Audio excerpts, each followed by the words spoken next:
चलिए, good morning everyone. हम लोग को पढ़ना है इंटरनेशनल रिलेशन। ठीक है, पढ़ने के साथ साथ मजे भी लेंगे उसका। बड़ा अच्छा सब्जेक्ट है, प्यारा सा मजेदार सब्जेक्ट है। तो इंटरनेशनल रिलेशन की जब बात करते हैं तो यहाँ पर सबसे पहली बात तो थोड़ा सा एग्जाम के ओरिएंटेड इस पे हल्का फुल्का डिस्कशन जरूरी है, जिसमें से सबसे पहली बात तो ये जो पेपर 7 का हिस्सा है, इवन अगर बात करें इंटरनेशनल रिलेशन, किसी भी तरीके का आप सिविल सर्विसेज एग्जामिनेशन दे रहे हो वहां पर ये रिक्वायर्ड है। फॉर यूपीएससी अगर बात करते हैं तो ये पेपर 2 का हिस्सा होता है। For CGPSC it is a part of paper 7 part 2। अगर हम ये दो एग्जामिनेशन को साथ में लेके चले, जिसके बाद अगर ओवरऑल इसकी वेटेज देखा जाए तो देखो सब्जेक्ट तो 50 मार्क्स का ही है, ठीक है ना, अराउंड 50 मार्क्स का ही सब्जेक्ट है, ज्यादा बहुत बड़ा सब्जेक्ट नहीं है, बट स्टिल क्योंकि हमारे यहाँ पे या इवन कहीं पर भी अगर बात करोगे तो एक डेफिनेटली ऐसे जो ऐसे है वो फिक्स है कि कहां से आएगा, एक इंटरनेशनल रिलेशनशिप। एंड देन ऐसे की अलग से प्रिपरेशन नहीं होती है, ऐसे is a part of static knowledge. Static knowledge को आपको पढ़ना होता है और उसी के ऊपर आप क्या करते हैं, अपग्रेडेशन करते हैं थ्रू योर करंट अफेयर्स।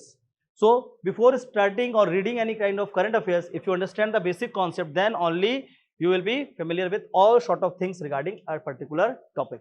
तो अगर किसी भी टॉपिक को अच्छे समझना है तो इंपॉर्टेंट क्या होगा उसके लिए, उसका स्टैटिक नॉलेज। तो ऐसे में डेफिनेटली एक क्वेश्चन आएगा, तो ऐसे में डेफिनेटली क्वेश्चन आएगा, तो अगेन वो फिर आपका 50 मार्क्स, तो 50 मार्क्स वो यहां भी कैरी कर जाएगा। तो अराउंड 100 मार्क्स इसका वेटेज है आउट ऑफ 400, सॉरी 1400। अब एक ऐसा सब्जेक्ट जो 1400 में 100 मार्क्स कैरी कर रहा है, उसका वेटेज ओवरऑल परसेंटेज में कितना होगा? डू वी हैव इमन इन द क्लास? ठीक है, जल्दी बताओ परसेंटेज निकाल कर कितना परसेंट होगा। हाँ, कैसे कर रहा है, अभी तक तो बता देना चाहिए था, मेरे को लगा कि इसके पहले ही सोच लिया होगा। हाँ बताओ बताओ जल्दी। 1400 का 100 कितना परसेंट है? हाँ ठीक है ना, सब लगभग 7 to 8% के आसपास आएगा, तो एक इंपॉर्टेंट है। दूसरी बात, अगर हम लोग बात करते हैं कि इसकी प्रीलिम्स एग्जामिनेशन की, तो प्री में तो ये फिक्स है कि एक क्वेश्चन तो आता ही आता है, ईयर का एक क्वेश्चन तो देता है, कभी कभार दो भी दे देता है। समटाइम्स दे में ask you even the 2 questions from current affair section. तो जो करंट अफेयर सेक्शन में 1 से 2 क्वेश्चन आ जाते हैं, प्लस स्पोर्ट्स एक अलग से कॉलम है, ठीक है। तो स्पोर्ट्स जो है उस कॉलम से भी 1 और 2 question in prelims. So again out of 50 question, जो 50 क्वेश्चन आते हैं प्रीलिम्स में, out of those 50 question from the India section you will get at least 2 to 3 question. For UPSC examination they asked in prelims, बहुत सारा पूछते हैं वो, 4 से 5 पूछ लेते हैं। प्रीलिम्स में आईआर बहुत ज्यादा हैवी डोमिनेट करता है, ठीक है। तो किसी भी एग्जाम की अगर बात करोगे तो ये बहुत ज्यादा इंपॉर्टेंट है। दूसरी बात, इसका इंपॉर्टेंस इसलिए भी बढ़ जाता है because now presently we live in the globalized world. What happens in one part of the world will definitely impact the other part of the world.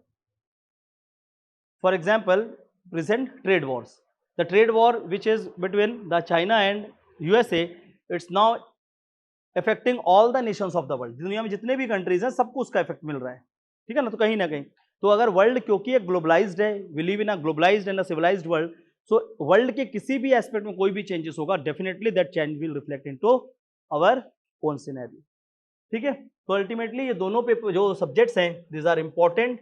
And now even UPSC के exam में भी recently देखा, CGPSC तो ठीक है, UPSC में भी इस बार प्रीलिम्स में 2 क्वेश्चन कहां से आए, स्पोर्ट्स से आए।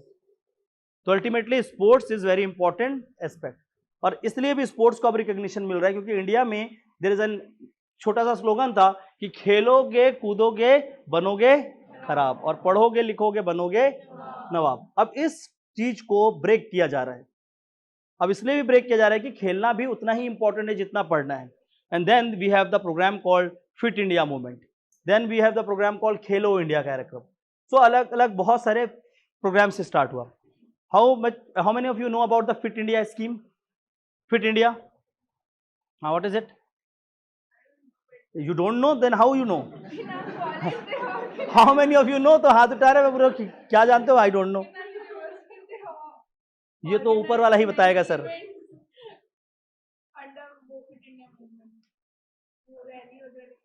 फिट इंडिया में कौन सा रैली निकलवा रहे हैं? मैराथन दौड़ा रहे थे, अच्छा। उधर पूछ रहा हूँ सर फिट इंडिया मूवमेंट, तो हाँ सुना है, कब सुना है सर, अभी तो बताए। ये तो वाली बात हो गई है, अभी तो आपने नाम लिया था, बस वही है फिट इंडिया। फिट इंडिया एक बेसिक प्रोग्राम चल रहा है to make all the Indians, और उसके जो लाइफ स्टाइल है उसको कहीं ना कहीं बेटर करने के लिए, lifestyle with respect to fitness, कि फिटनेस शुड बी और the sport should be a part of your daily lifestyle. हर दिन के आपका जो चीजें हो रही हैं उसमें आपको स्पोर्ट्स या किसी भी तरीके की चीजों को ऐड करना चाहिए जो एक फिजिकल एक्टिविटी है, ठीक है। और वही है कि आपका फिट इंडिया प्रोग्राम, तो उसके अंदर बहुत सारे काम चल रहे हैं, will study about that also, ठीक है। तो स्पोर्ट्स, क्योंकि अब स्पोर्ट्स का रिकॉग्निशन उस पर्सपेक्टिव से नहीं होता है दैट खेलोगे कूदोगे, क्योंकि तो खेलने कूदने की जब बात होती थी तो सब क्या खेलते थे, क्रिकेट ही खेल रहे थे इंडिया में तो आधे से ज्यादा लोग। अब क्रिकेट भी खेलते थे, अगर हम लोग पहले की क्रिकेट की बात करें इंडिया पे, so there are only 11 players और 2-3 सब्स्टिट्यूशंस, तो अराउंड 15 प्लेयर्स होते थे जो एक्टिवली एक साल पे टीम पे एंगेज होते थे। वुमेन क्रिकेट था नहीं। तो अगर क्रिकेट की ही बात करें तो क्रिकेट में क्या थे कि 11-12 लोग थे और 2-4 सपोर्टिंग स्टाफ, तो सब मिलाकर 30 लोग को ही वो नौकरी दे रहा था प्रॉपर तरीके से इंडिया लेवल पे। लेकिन now with the advent of IPL, Indian premier league and the various types of leagues which follows the IPL, अलग अलग जगह में भी होने लगे और उसमें भी वो लोग अच्छे खासे सपोर्ट इनकम वगैरह मिलते हैं उनको, ठीक है। इसके बाद हमारे रणजी ट्रॉफीज हैं, तो ऐसे बहुत सारे इवेंट्स होने लगे जिसमें क्रिकेटिंग फेटर्निटी के ऊपर ही देखेंगे तो around 2 lakh to 3 lakh individuals are into the cricket. 2 से 2.5 लाख लोग अभी भारत में क्रिकेट को प्रोफेशनल गेम की तरह खेल रहे हैं and they are earning a good, मतलब ठीक ठाक एक नॉर्मल पैकेज से ज्यादा मिल जा रहा है उनको। सॉफ्टवेयर इंजीनियर बनकर बैंगलोर में काम कर रहे हैं, 25,000 रुपये कमा रहे हैं, एक रणजी मैच का फीस उससे ज्यादा है, एक मैच का फीस उससे ज्यादा है, ठीक है। तो those who are opting for the sports, specially cricket की भी बात करते हैं, ऐसे बहुत सारे स्पोर्ट्स और भी हैं, तो अगर उन स्पोर्ट्स को ऑप्ट कर रहे हैं तो दे आर सीइंग कि वहां से एक अच्छा लाइफस्टाइल जनरेट हो रहा है। Now gym is a new economy, gym भी आज इकोनॉमी का एक हिस्सा है। There are many individuals in India who are not earning a single penny, but just with the introduction of those gym culture in India, now हर शहर में, बिलासपुर के अंदर minimum we have 30 to 40 gyms. If you go to the Raipur, there we will find 70 to 80 gyms. We will go to the Delhi, there we will find around 600-700 gyms. ऐसे होंगे, बहुत सारे होंगे।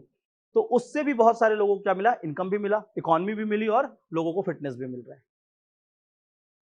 समझ आ रहा है? बहुत स्ट्रेसफुल लाइफ है जो आज के डेट में लाइफ जिस तरीके से चल रही है, उसके लिए भी अपने बॉडी को मेंटेन करना सबसे इंपॉर्टेंट एक एस्पेक्ट है।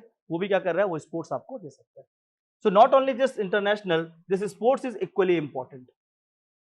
वो जो स्पोर्ट्स है वो भी उतना ही इंपॉर्टेंट है और उतना ही इंपॉर्टेंट है जितना बाकी चीजें, ठीक है। ये दोनों इसलिए सिलेबस में डाला गया और दोनों का अपना अपना एक इंपॉर्टेंस है। Now if you go ahead and will understand the syllabus, ठीक है। तो जो हमारा अभी पेपर 7 है उसके सिलेबस को समझना अच्छे से, लिखने की अभी कोई जरूरत नहीं, पहले अच्छे से समझो आज की क्लास पे, ठीक है। उसके बाद बात करेंगे कि क्या लिखना है क्या लिखवाना है, वो सब मैं बाद में दिखाऊंगा, अभी समझने पे फोकस करना है, ठीक है। Very very important thing.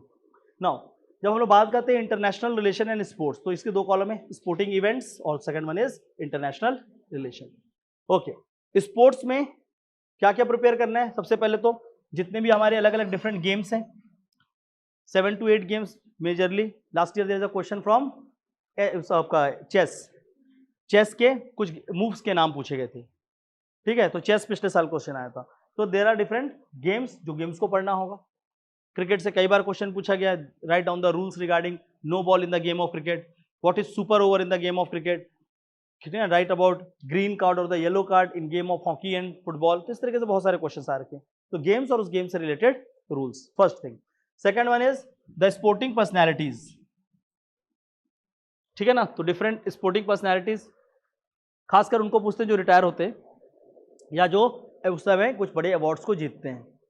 So there are various sporting personalities in India, उसके ऊपर क्वेश्चन आते हैं। Then the question from the sports development in our state, Chhattisgarh sports development, यहाँ पर स्पोर्ट्स के लिए जो भी नया बन रहा होगा, स्टेडियम हो सकता है, कोई फील्ड बनाया जाए, या हो सकता है कोई नया स्कीम लॉन्च किया गया हो। जैसे this year they started a scheme called Bastar Olympics, and definitely Bastar Olympics will be in the paper इधर इज अ फॉर्म ऑफ ऐसे और इन सम अदर फॉर्म। तो 4 नंबर 8 नंबर का क्वेश्चन आना ही आना है, ठीक है। तो बस्तर ओलंपिक जैसे हो गया। तो we have sports and Chhattisgarh sporting developments in our state, है ना।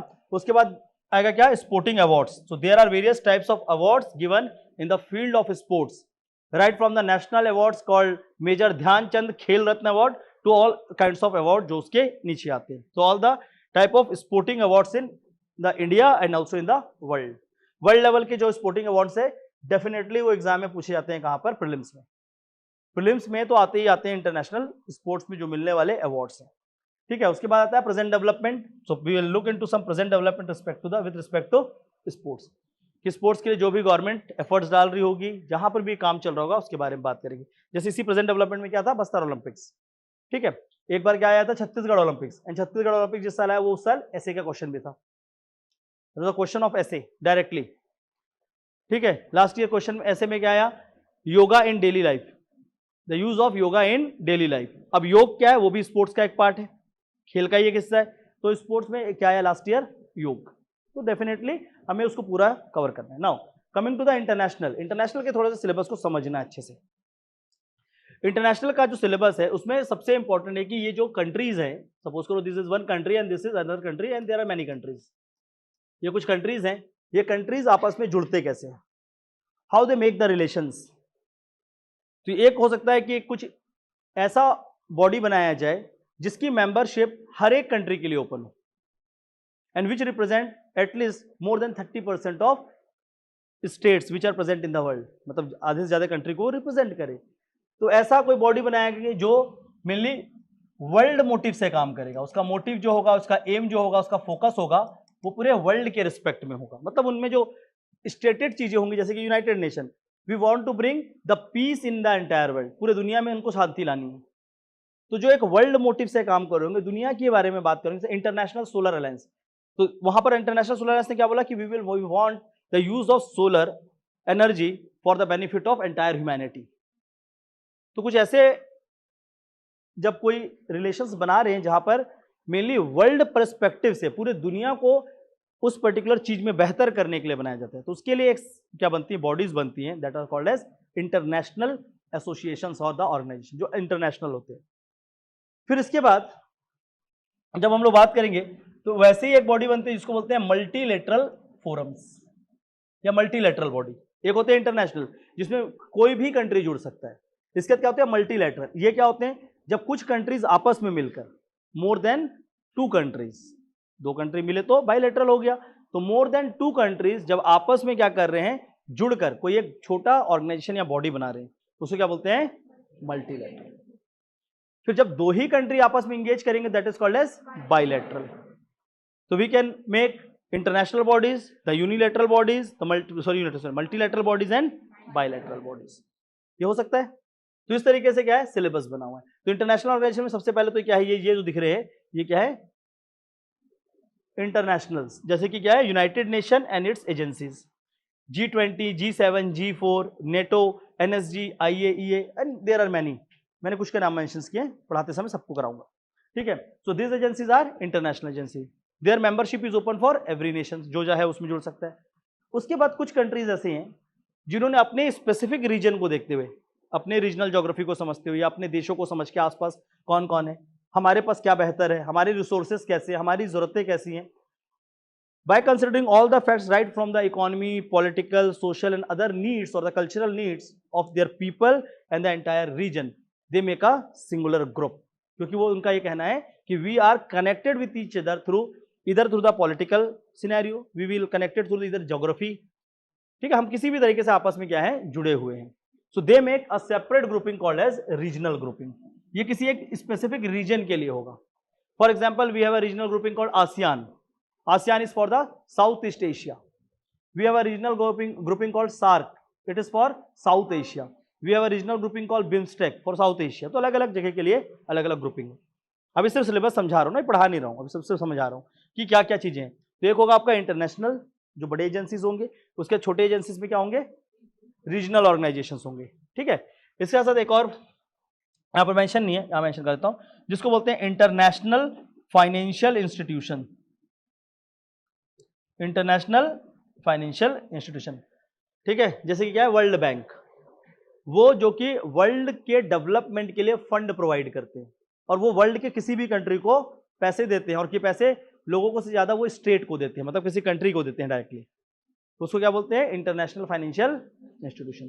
तो टॉपिक के अंदर हमारे क्या क्या है, वर्ल्ड बैंक है, IMF है, ठीक है, NDB है, AIIB है, ADB है, ये 5 इंपॉर्टेंट बैंक है वर्ल्ड में जो हमारे टॉपिक में हिस्सा है, ठीक है। World bank, international monetary fund IMF, WEF world economic forum, उसके बाद आता है आपका ADB एशियन डेवलपमेंट बैंक, फिर आता है AIIB, ठीक है ना, एशिया इंफ्रास्ट्रक्चर इन्वेस्टमेंट बैंक, और एक है उसके बाद NDB, the new development bank which is establish by BRICS nation. तो अलग अलग कंट्रीज के द्वारा ये कुछ क्या बनाए गए हैं, अलग अलग बैंक से। उसके बाद बात करेंगे किसके ऊपर, आता है बायलैटरल रिलेशन। और बायलैटरल रिलेशन मतलब जब दो कंट्री आपस में एंगेज कर रहे हैं उस पर, क्योंकि हम लोग इंडिया पे तो हमको इंडिया का ही बायलैटरल पढ़ना है। अब ऐसा नहीं कि चलो आज पढ़ लेते हैं ग्रीनलैंड और डेनमार्क का बायलैटरल, हमको उसको क्या बेनिफिट है। तो definitely we have to study about the our bilateral relation with the countries जिसके साथ हमारी रिलेशंस अच्छे हैं, ठीक है। तो कौन कौन से कंट्री, सबसे अच्छा रिलेशन किसके साथ है, पाकिस्तान, ठीक है। तो फर्स्ट नाम इसके पाकिस्तान का ही है, तो India Pakistan, India Russia, India USA, India European union, India Bangladesh, India Afghanistan, India China and many more. तो इंडिया का जो मेजर रिलेशनशिप है, जहां से इंडिया को किसी भी तरीके से इकोनॉमिकली, पॉलिटिकली, सोशली किसी भी तरीके से बेनिफिट हो रहा है, या उसके साथ रिलेशन बनाने में इंडिया का किसी भी तरीके से, क्योंकि कंट्री से अगर इंडिया रिलेशन बना रहा है तो उसका एंगेजमेंट जो है वो एक पॉजिटिव एंगेजमेंट है। तो वो सभी कंट्रीज के बारे में बात करेंगे जहां पर बायलैटरल है। बायलैटरल में बहुत सारे डेवलपमेंट हैं। इस साल definitely they will ask the question, around 15 marks तक का क्वेश्चन आएंगे, देखना बायलैटरल से। जब एग्जाम हो जाएगा तो आपको समझ आएगा कि बायलैटरल से क्वेश्चन आए थे, ठीक है। तो उसके बाद थर्ड एस्पेक्ट क्या आता है आपका, neighbourhood and our foreign policy. जितने भी हमारे पड़ोसी हैं, ठीक है ना, जो कटोरे ले लेके बैठे हुए हैं, जितने भी आसपास, तो उन सभी का क्या खुद का पॉलिसी है, how India can use those nation and how those nation can cause danger for our nation, कैसे वो हमारे लिए प्रॉब्लमेटिक हो सकते हैं। तो इंडिया का जो बायलैटरल रिलेशन है उसके अंदर एक इंपॉर्टेंट टॉपिक है नेबरहुड, ठीक है। तो उस नेबरहुड को देखेंगे और हमारी फॉरेन पॉलिसी। अभी फॉरेन पॉलिसी के कई एस्पेक्ट्स इंपॉर्टेंट हो गए। सबसे इंपॉर्टेंट एस्पेक्ट हो गया न्यूक्लियर पॉलिसी, इंडिया का जो न्यूक्लियर डॉक्ट्राइन है, ठीक है, वो सबसे ज्यादा इंपॉर्टेंट है because of this war called Operation Sindoor. जो वॉर तो नहीं था लेकिन ऑपरेशन सिंदूर जो लॉन्च हुआ वो, ठीक है। तो अल्टीमेटली इंटरनेशनल रिलेशंस, इसके अंदर हमारे पास ये कुछ टॉपिक्स है, ठीक है। तो एक तरफ हमारा स्पोर्टिंग कल्चर है और दूसरी तरफ क्या है, इंटरनेशनल रिलेशन। क्लियर है इतना सभी को, ओके। तो सिलेबस कुछ इस तरीके से अनफोल्ड होगा। I will send you the PDF, इसको आप लोग लिख लेंगे अपने सिलेबस पे। आज की क्लास में कुछ भी नहीं लिखना, समझना अच्छे से, ठीक है। पहले क्योंकि आप लोग इसके पहले इंटरनेशनल पढ़े नहीं हो, ना इसके बारे में ज़्यादा जानते हो, तो सबसे इंपॉर्टेंट ये है कि पहले रिलेशंस को समझते हैं कि दुनिया क्या हुई, कैसी हुई। तो ओपन रखो कॉपी, कहीं मन करे आप लिख सकते हो, लेकिन मैं आपको रेस्ट्रिक्ट नहीं करूंगा आज लिखने के लिए, ठीक है। और ना तो बोलूंगा, पहले समझाऊंगा आज कि किस तरीके से पढ़ना है, क्योंकि जब तक दुनिया को जानोगे ही नहीं कि कौन सी कंट्री कहाँ है, तो उसके बारे में रिलेशन कहाँ से सीखोगे। तो पहले एक बेसिक आइडिया लेंगे हम लोग इस पूरे वर्ल्ड का, कि दुनिया जो है वो कैसी, ठीक है। तो क्या होगा, द जर्नी ऑफ वर्ल्ड, ये दुनिया किस तरीके से आगे बढ़ी, ठीक है। तो वर्ल्ड को अगर आज तक जो वर्ल्ड है इसको 4 फेसेस में डिवाइड किया जाता है। First phase of the world is called as zeroth order world, ठीक है, जीरोथ ऑर्डर वर्ल्ड। उसके बाद आता है फर्स्ट ऑर्डर वर्ल्ड, फिर आता है सेकेंड ऑर्डर वर्ल्ड, फिर आता है थर्ड ऑर्डर वर्ल्ड। इस तरीके से अलग अलग वर्ल्ड एस्पेक्ट में वर्ल्ड स्टार्ट होती है, ठीक है। और ये सारी की सारी जो स्टोरी है, good morning everyone online, let me call the name, Anay, Piyusha, Mansi, Varnika, Usha, Jyoti, Harjot, Dhananjay, Ritika, Prince and Srishti and other, 17 लोग हैं उन लोग, ठीक है, ओके, ठीक है, जो भी है। तो पहले थोड़ा समझते हैं वर्ल्ड को अच्छे से। तो world start from zeroth to first to second and then to the third order world. अभी पूरे जो वर्ल्ड है ये किस तरीके से स्टार्ट हुआ, इसकी एक बड़ी अच्छी कहानी है। It all start with the beginning of human race in 3 lakh years ago. 3 lakh वर्ष पूर्व जब हमारा क्या हुआ, ह्यूमन रेस आया। ह्यूमन रेस की जब बिगिनिंग हुई तो human initially started their journey, ठीक है ना, वो एकदम अपनी जर्नी को स्टार्ट किया ह्यूमंस ने, और धीरे धीरे वो अपने आप को डेवलप करता हुआ। Then suddenly from an hunter and gatherer, human initially क्या था, hunter and gatherer, that means they are looking for the food and for getting the foods they either hunt the animals or gather whatever they got in the forest, जो भी जंगल में मिलता था वो उठाते थे उसको खाते थे। तो हम क्या थे, initially Hunter and gatherer. Hunter and gatherer से के बाद ह्यूमंस ने अपने आप को डेवलप किया and they started doing agriculture. क्या प्रैक्टिस स्टार्ट हुई, द प्रैक्टिस ऑफ एग्रीकल्चर। तो ह्यूमंस जो थे उन्होंने कृषि करना स्टार्ट किया, that is called agriculture. Agriculture किए, now agriculture, for doing agriculture they had to settle at certain place. ऐसा तो नहीं कि आज मैंने फसल लगा दिया घूमने चलते हैं, अगले साल आऊंगा, ऐसा तो हो नहीं सकता। तो you have to look after your crops.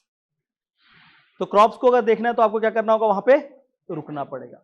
तो ह्यूमन स्टार्टेड सिडेंट्री और सेटल्ड लाइफ स्टाइल, वो आराम से वहां पर रहने लगे, ठीक है, ह्यूमंस वहां पर रहने लगे ग्रुप्स बनाकर। अब वो ग्रुप्स बनाकर रहने लगे तो ग्रुप से बहुत सारे लोग थे, there are many peoples in the group.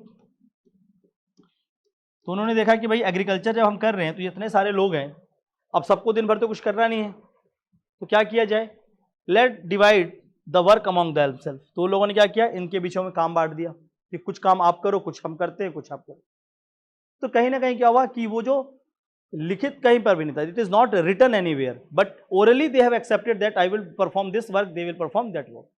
That means a kind of rule is establish among the peoples. लोगों के बीच क्या बन गया, कुछ रूल्स बन गए, और वो रूल्स के हिसाब से फिर अपने आप को आगे लेकर चलने लगे।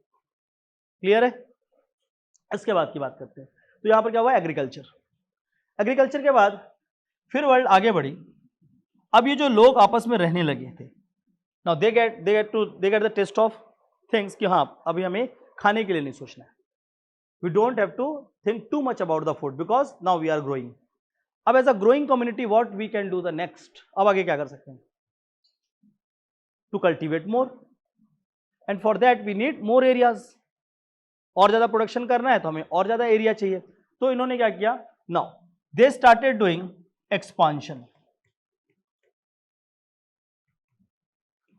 एक्सपेंशन करना स्टार्ट किया। तो एक ग्रुप थी, वैसे ही किसी दूसरे ग्रुप ने भी अपनी जर्नी चालू की थी, they also want to get expanded. ये भी एक्सपेंशन चाहते थे, ये भी एक्सपेंशन चाहते थे। And for doing any kind of expansion, किसी भी तरीके के एक्सपेंशन के लिए पहले ये लोगों ने प्लानिंग की। Now every group start having their own head, उनका एक हेड बन गया जो सबसे पावरफुल था, जो सारे रूल्स बनाता था, जो सबको वर्क डिवाइड करता था। तो इसके भी अपने एक हेड थे और इसका भी एक हेड था। And now for expansion they need to engage into conflict or the war। अपने आप को अगर अपने टेरिटरी को इस टेरिटरी पे बढ़ाना है तो डेफिनेटली इनसे लड़ाई करना पड़ेगा। तो यहां से क्या होता है, एक्सपेंशन के लिए वॉर से स्टार्ट होते हैं, कन्फ्लिक्ट स्टार्ट होते हैं। और इस कन्फ्लिक्ट्स पे जो जीतता गया, कोई रूल्स नहीं थे वर्ल्ड ऑर्डर के, वर्ल्ड ऑर्डर में बस एक ही रूल था कि जितना अपने एरिया को बढ़ा सकते हो बढ़ा लो।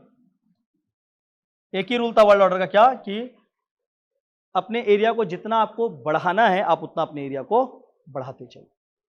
सो they all engaged in expansion. और जब वो कन्फ्लिक्ट और एक्सपेंशन पे लग गए, सो इससे क्या निकल कर आया, एक ऐसी टेरिटरी बनकर आई हर एक जगह पे, दोज हु, ये उसने स्टार्ट यहां से किया था, those who get themself establish in larger part of the world. और वो बड़े रीजन पे रूल करने लगे, दैट इज कॉल्ड एज, उसे क्या बोलते हैं, डायनेस्टी या एम्पायर बिल्डिंग। तो पहला क्या हुआ, फर्स्ट रेवोल्यूशन माना जाता है दुनिया में एग्रीकल्चर, सेकंड माना जाता है phase of world is empire building. ठीक है, क्या हुआ, एम्पायर बिल्डिंग, एम्पायर बिल्डिंग, और बहुत सारे अलग अलग एम्पायर बने। और यहां जो एम्पायर बिल्डिंग हुआ, उस समय जो कंट्रीज रूल किए वर्ल्ड को in the phase of empire building, those are called as zeroth order country. So those countries were called as zeroth order. So empire building पे जो रूल किए, those are Mongols under Changez Khan, the most deadliest king the history has ever witnessed। वो कौन था, Mongol. Mongol के बाद इसी time पे आए Ottomans, the Muslim rulers Ottomans, ये मुस्लिम्स थे सारे। ये जीरो ऑर्डर वर्ल्ड चल रहा है। जीरो ऑर्डर वर्ल्ड में लास्ट में दिखेगा ब्रिटिश एम्पायर, ब्रिटिश। इसी जीरो ऑर्डर वर्ल्ड का पार्ट अगर इंडिया में देखेंगे तो चोल एम्पायर, चोल एम्पायर, मुगल्स, ठीक है, ये हमारे थे, पर ये भी फिर भी छोटे थे, उतने बड़े नहीं। ठीक है, तो इस तरीके से क्या हुआ, जीरो ऑर्डर वर्ल्ड पे ऐसे बहुत सारे empire building. You may consider Ashok here, you may consider आपका कुशान किंग्स लाइक कनिष्क, तो आप कंसिडर कर सकते हो। तो जीरो ऑर्डर वर्ल्ड पे ये सारे लोग थे।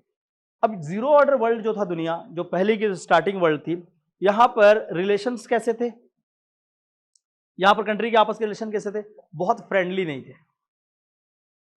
This countries are not into a kind of friendly relationship, कभी भी दो कंट्री के बहुत ज्यादा फ्रेंडली था। ये बेनिफिट ओरिएंटेड यहां पर क्या थे, रिलेशंस थे। और रिलेशंस बहुत फ्रजाइल था, बहुत वीक था, कि कोई भी कंट्री कभी भी किसी कंट्री को अटैक कर सकते थे, क्योंकि कोई रूल्स नहीं थे, कोई वर्ल्ड ऑर्डर नहीं था। अभी देखो अटैक किया तो पूरी दुनिया आ गई सामने, वो भी इंपॉर्टेंट है कि वर्ल्ड क्या बोल रहा है। भाई मेरे को लड़ना है उससे, मैं घर घुस के मारूं चाहे कैसे भी मारूं, दुनिया को मैं क्यों जवाब दूं? पर देना पड़ेगा,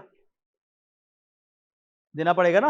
आप एक सोसाइटी पे हो, आप अपने घर पे लड़ाई कर रहे हो अंदर पे, और बाहर निकल के सड़क पे लड़ने लगे, गाली गलौज करने लगे, तो पूरा सोसाइटी आ जाएगा कि यार कैसे लोग हैं, निकालो इनको सोसाइटी से बाहर। तो ये दुनिया भी वैसी एक सोसाइटी है। अब इंडिया पाकिस्तान ऐसे छोटे बच्चों की तरह लड़ाई नहीं कर सकते। हो सकता है वर्ल्ड पीस को आप डिस्ट्रॉय कर दो, हो सकता है, और लेकिन वो हमारे लिए जरूरी भी है। अभी दोनों एस्पेक्ट को समझेंगे, है ना, दोनों एस्पेक्ट समझेंगे कि वॉर करना क्यों है, क्यों नहीं करना है, वो दोनों चीज समझ आएगा आपको। तो इस तरीके से क्या हुआ, जब ये एम्पायर बिल्डिंग फेस आया तो यहां से एक चीज देखने को मिला वर्ल्ड ऑर्डर को, कि that all this empire building has a king. सबका क्या था, एक किंग था, और इस एम्पायर बिल्डिंग में जो किंग था वो एक डिक्टेटर से कम नहीं था। जब भी एम्पायर बिल्डिंग बना तो एक किंग बना, और किंग एक डिक्टेटरशिप किया। और किस तरह से डिक्टेटरशिप था, that he called his people to do particular things, अगर वो नहीं करते वो उसको मरवा देता। ठीक है, तो किंग का ही रूलिंग था, और किंग अपने हिसाब से जैसा चाहता था पूरे की पूरी चीजों को चलाता था, और इसलिए हर कोई किंग को ही मारना चाहता था कि किंग को मार दो खुद किंग बन जाओ। तो किंगशिप की लड़ाई हो रही थी। एम्पायर बिल्डिंग क्या थी, किंगशिप की लड़ाई थी, और किंगशिप कैसा था, थ्रू वॉर एंड कॉन्फ्लिक्ट। और इसलिए जो किंग था वो चाहता था कि मेरे हाथ से पावर ना जाए, इसलिए वो अपने बच्चों को स्ट्रांग बनाता था। वो देखता था कि भाई एक ही बच्चा होगा, हो सकता है उतना स्ट्रांग ना हो, 5-6 शादी कर लेते हैं, 5-6 बच्चे हो जाएंगे, 5-6 को मजबूत बनाएंगे। होता है इसके साथ ये नुकसान था कि 5-6 बच्चे बने, वो आपस में लड़ने लगे। तो कहीं ना कहीं एम्पायर बिल्डिंग चला, और एम्पायर बिल्डिंग में किसी भी तरीके का वर्ल्ड ऑर्डर में रूलिंग्स नहीं थी, बहुत ज्यादा डिप्लोमेसी की बात नहीं थी। इंडिया में थोड़ी बहुत डिप्लोमेसी चालू हुई, सब कोई अपने अपने डिप्लोमेसी की बात करते हैं, but still they are more into कि किस तरीके से अपने आप को एक्सपेंड करना है, पूरी एक्सपेंशन किया लोगों ने। ये हुआ फर्स्ट ऑर्डर वर्ल्ड। ठीक है, इसके बाद आते हैं हम लोग सेकेंड ऑर्डर वर्ल्ड पे। अब सेकेंड ऑर्डर वर्ल्ड की जब, सॉरी, जीरो ऑर्डर वर्ल्ड, फिर आते हैं फर्स्ट ऑर्डर वर्ल्ड पे। अब इस एम्पायर बिल्डिंग से आगे ये दुनिया जाने लगी। यहां पर क्या हुआ, इंडस्ट्रियल रेवोल्यूशंस हुए। इस समय क्या हुए, इंडस्ट्रियल रेवोल्यूशन। मतलब जितने भी एम्पायर्स थे ये सारे थे, इन लोगों ने नए सिस्टम को सीखा, एडवांस टेक्नोलॉजी को सीखा, और इस एडवांस टेक्नोलॉजी को अडॉप्ट करने लगे। और जब इस एडवांस टेक्नोलॉजी को उन्होंने अडॉप्ट किया तो उनकी जो एफिशिएंसी थी, working efficiency, that increase to a larger extent. बहुत ज्यादा इनका क्या हुआ, they have increase their working efficiency. और जब वर्किंग एफिशिएंसी इंप्रूव हुआ तो कंट्रीज अपने आप में चीजें अच्छी करने लगी। अब यहां दो चीजें हुई, एम्पायर बिल्डिंग से लोग परेशान थे, king should not be a dictator. Now industrial revolution, there are very too much big businessman grown, पैसे वाले लोग आ गए। अब अगर किंग उनको अगर अपने हिसाब से नरेट करता तो वो सुनने को तैयार नहीं थे। उस कंपनी में कुछ लोग काम कर रहे थे, they also want their rights to be heard, king उसको भी नहीं सुन रहा था। तो अल्टीमेटली क्या हुआ, एक तरफ इंडस्ट्रियल रेवोल्यूशन हुआ, एक तरफ दूसरा रेवोल्यूशन हुआ जिसको बोलते हैं पीपल रेवोल्यूशन। लोगों ने अपने ही स्टेट और अपने ही इंडस्ट्री के अगेंस्ट रिवोल्ट कर दिया, because of exploitation done by king and also the industries. अब जब ये लोगों ने रिवोल्यूशन किए तो रिवोल्यूशन पे कुछ ना कुछ लोगों ने मैसेज रखा। रिवोल्यूशन बिना मैसेज के नहीं होता, तो they have put message, like for example in France they started with the concept of liberty and freedom. इनको क्या चाहिए था, फ्रीडम चाहिए था। और फ्रीडम कैसे होगा, फ्रीडम इज नॉट लाइक कि हम घूम रहे हैं फिर रहे, फ्रीडम इज लाइक कि there should be certain law and that law will govern us and not this king. ये किंग जो है ये हमको राजा नहीं, हमारा राजा रहे लेकिन एक कानून बनाओ, और जो लिखा होगा उसको वो भी फॉलो करेगा और हम भी करेंगे। The rex lex should be replaced with the lex rex. King should not be a law, instead law should be a king. Famous quotation of Montesquieu, the French philosopher Montesquieu. कि king should not be the law, law should be the king. Law है वो सबसे ऊपर होता है। आज हमारे पास prime minister है पर वो लॉ बाउंड है, जो कॉन्स्टिट्यूशन में लिखा है उसके हिसाब से उनको करना पड़ेगा, वो अपने मन से कुछ नहीं कर सकते। ठीक है, ऐसा बता तो सकते हम लोग, अब रियलिज्म में भी है, ऐसा नहीं है, ठीक है, बट उसको फॉलो करना पड़ेगा उनको। ठीक है, तो सिमिलरली उस टाइम पे राजा ऐसा तो कुछ नहीं था, कहीं कुछ लिखे नहीं थे, तो राजा को किसी भी तरीके से कंट्रोल करना था। तो peoples started revolution against both the industrialist and also their king for establishment of their rights, ताकि लोगों का जो राइट्स है, राइट्स मतलब होता है अधिकार। ठीक है, आपको जो जिसके बिना आपकी लाइफ कंप्लीट नहीं हो सकती, अच्छी नहीं हो सकती। तो ऐसे राइट्स को आपको दिया जाए, इसके लिए क्या होता था, लोगों के राइट्स की लड़ाई। और यहां से बहुत सारे रेवोल्यूशंस हुए। रेवोल्यूशन के बाद इन एम्पायर बिल्डिंग्स को खत्म किया गया और प्रॉपर क्या है, यहां से स्टेट का कॉन्सेप्ट आया। स्टेट मतलब जो लॉफुल एक कंट्री का डेवलपमेंट होता है। जो कंट्री जो है वो किंग के हिसाब से नहीं, अब वो लॉ के हिसाब से चलेगी। ठीक है, तो यहां से क्या आया था, कॉन्सेप्ट ऑफ स्टेट्स। और इनिशियली जो फर्स्ट ऑर्डर वर्ल्ड बने उसमें कौन था, ब्रिटेन। ब्रिटेन में पहले किंग्स थे, उन लोगों ने बोला कि नहीं, अब हम अपने लॉ के हिसाब से चलेंगे और किंग जो होगा वो खाली लॉ के ऊपर सिग्नेटरी के लिए होगा, राजा कुछ नहीं बताएगा, जो कानून लिखा है उसके हिसाब से चलेंगे। सो दे स्टार्टेड ब्रिटेन। ब्रिटेन आ गया। यहीं पर सेकेंड ऑर्डर वर्ल्ड में कौन होगा, फ्रांस, जर्मनी, मतलब many of European nation.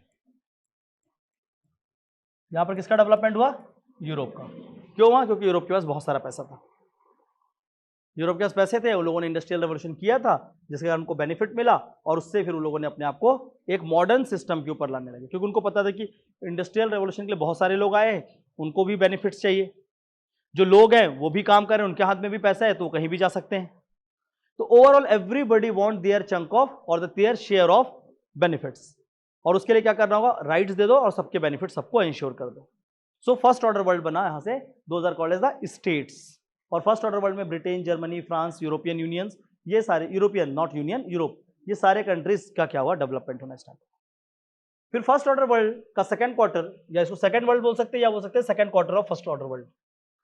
First order world का जो सेकंड क्वार्टर रहा वो काफी इंपॉर्टेंट रहा। जब ये लोग अपने आपस में स्टेट बना लिए, बट जब ये स्टेट बनने भी लगे, still they lack something called as any kind of internationally written law.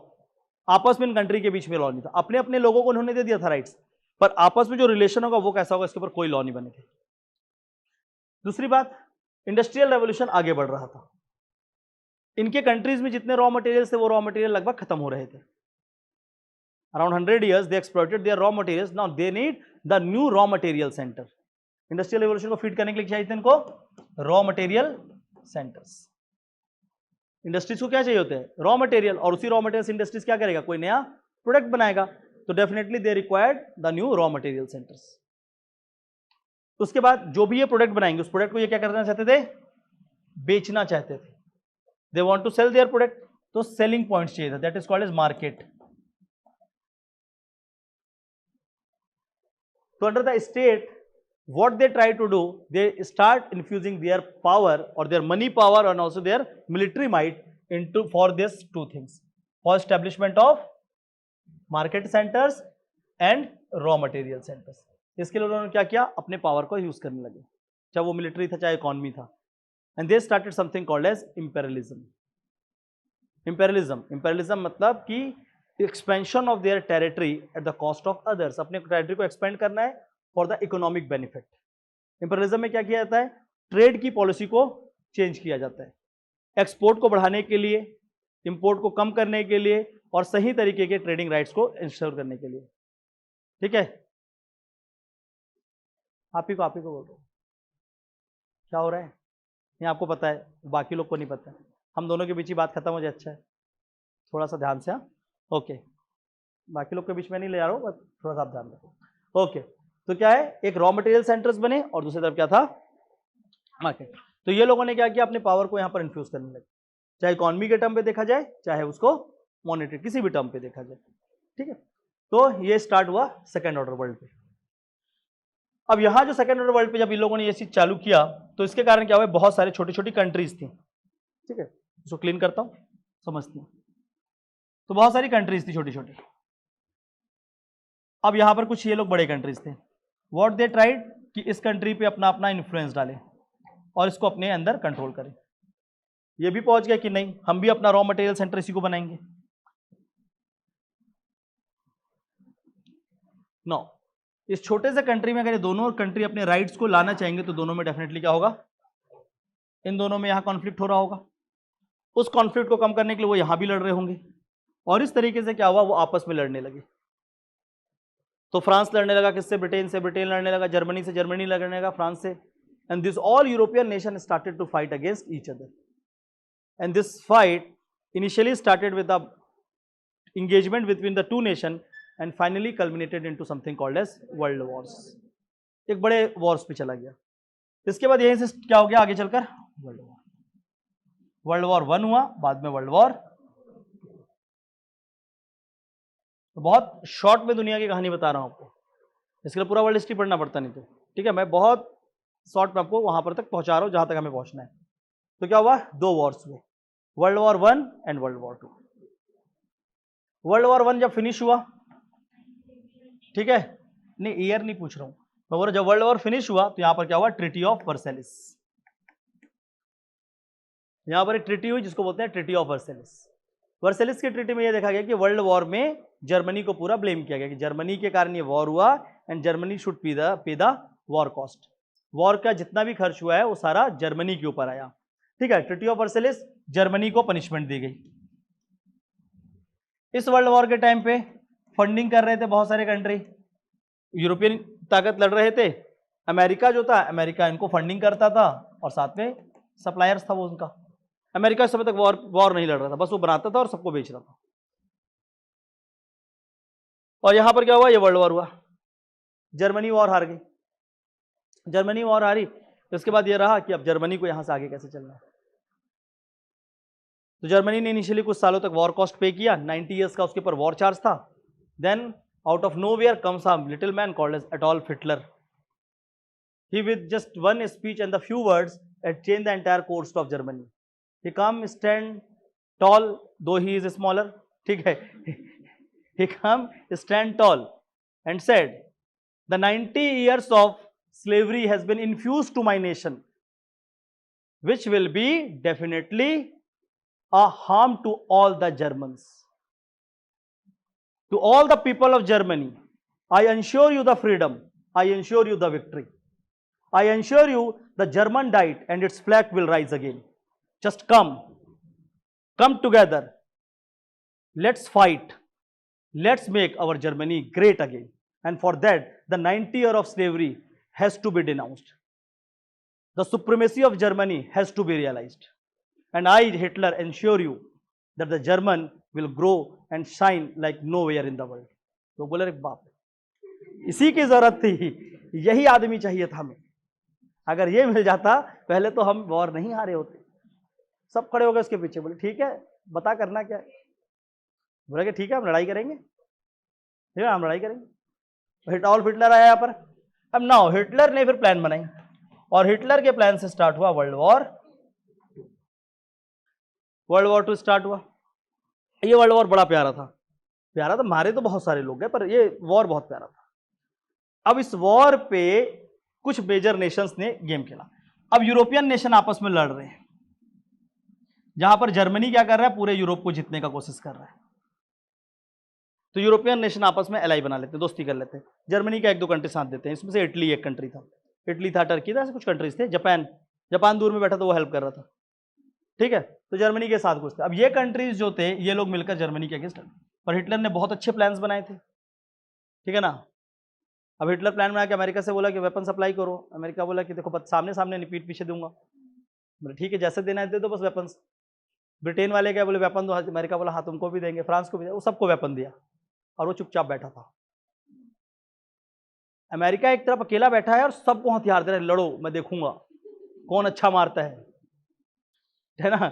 America एक ऐसा कंट्री है जो अपने वेपन्स को टेस्ट ग्राउंड जीरो पे करता है दूसरे कंट्री को देकर। हमारी कंट्री वो है जो अपने वेपन्स को टेस्ट करती है टेस्ट फील्ड्स पे।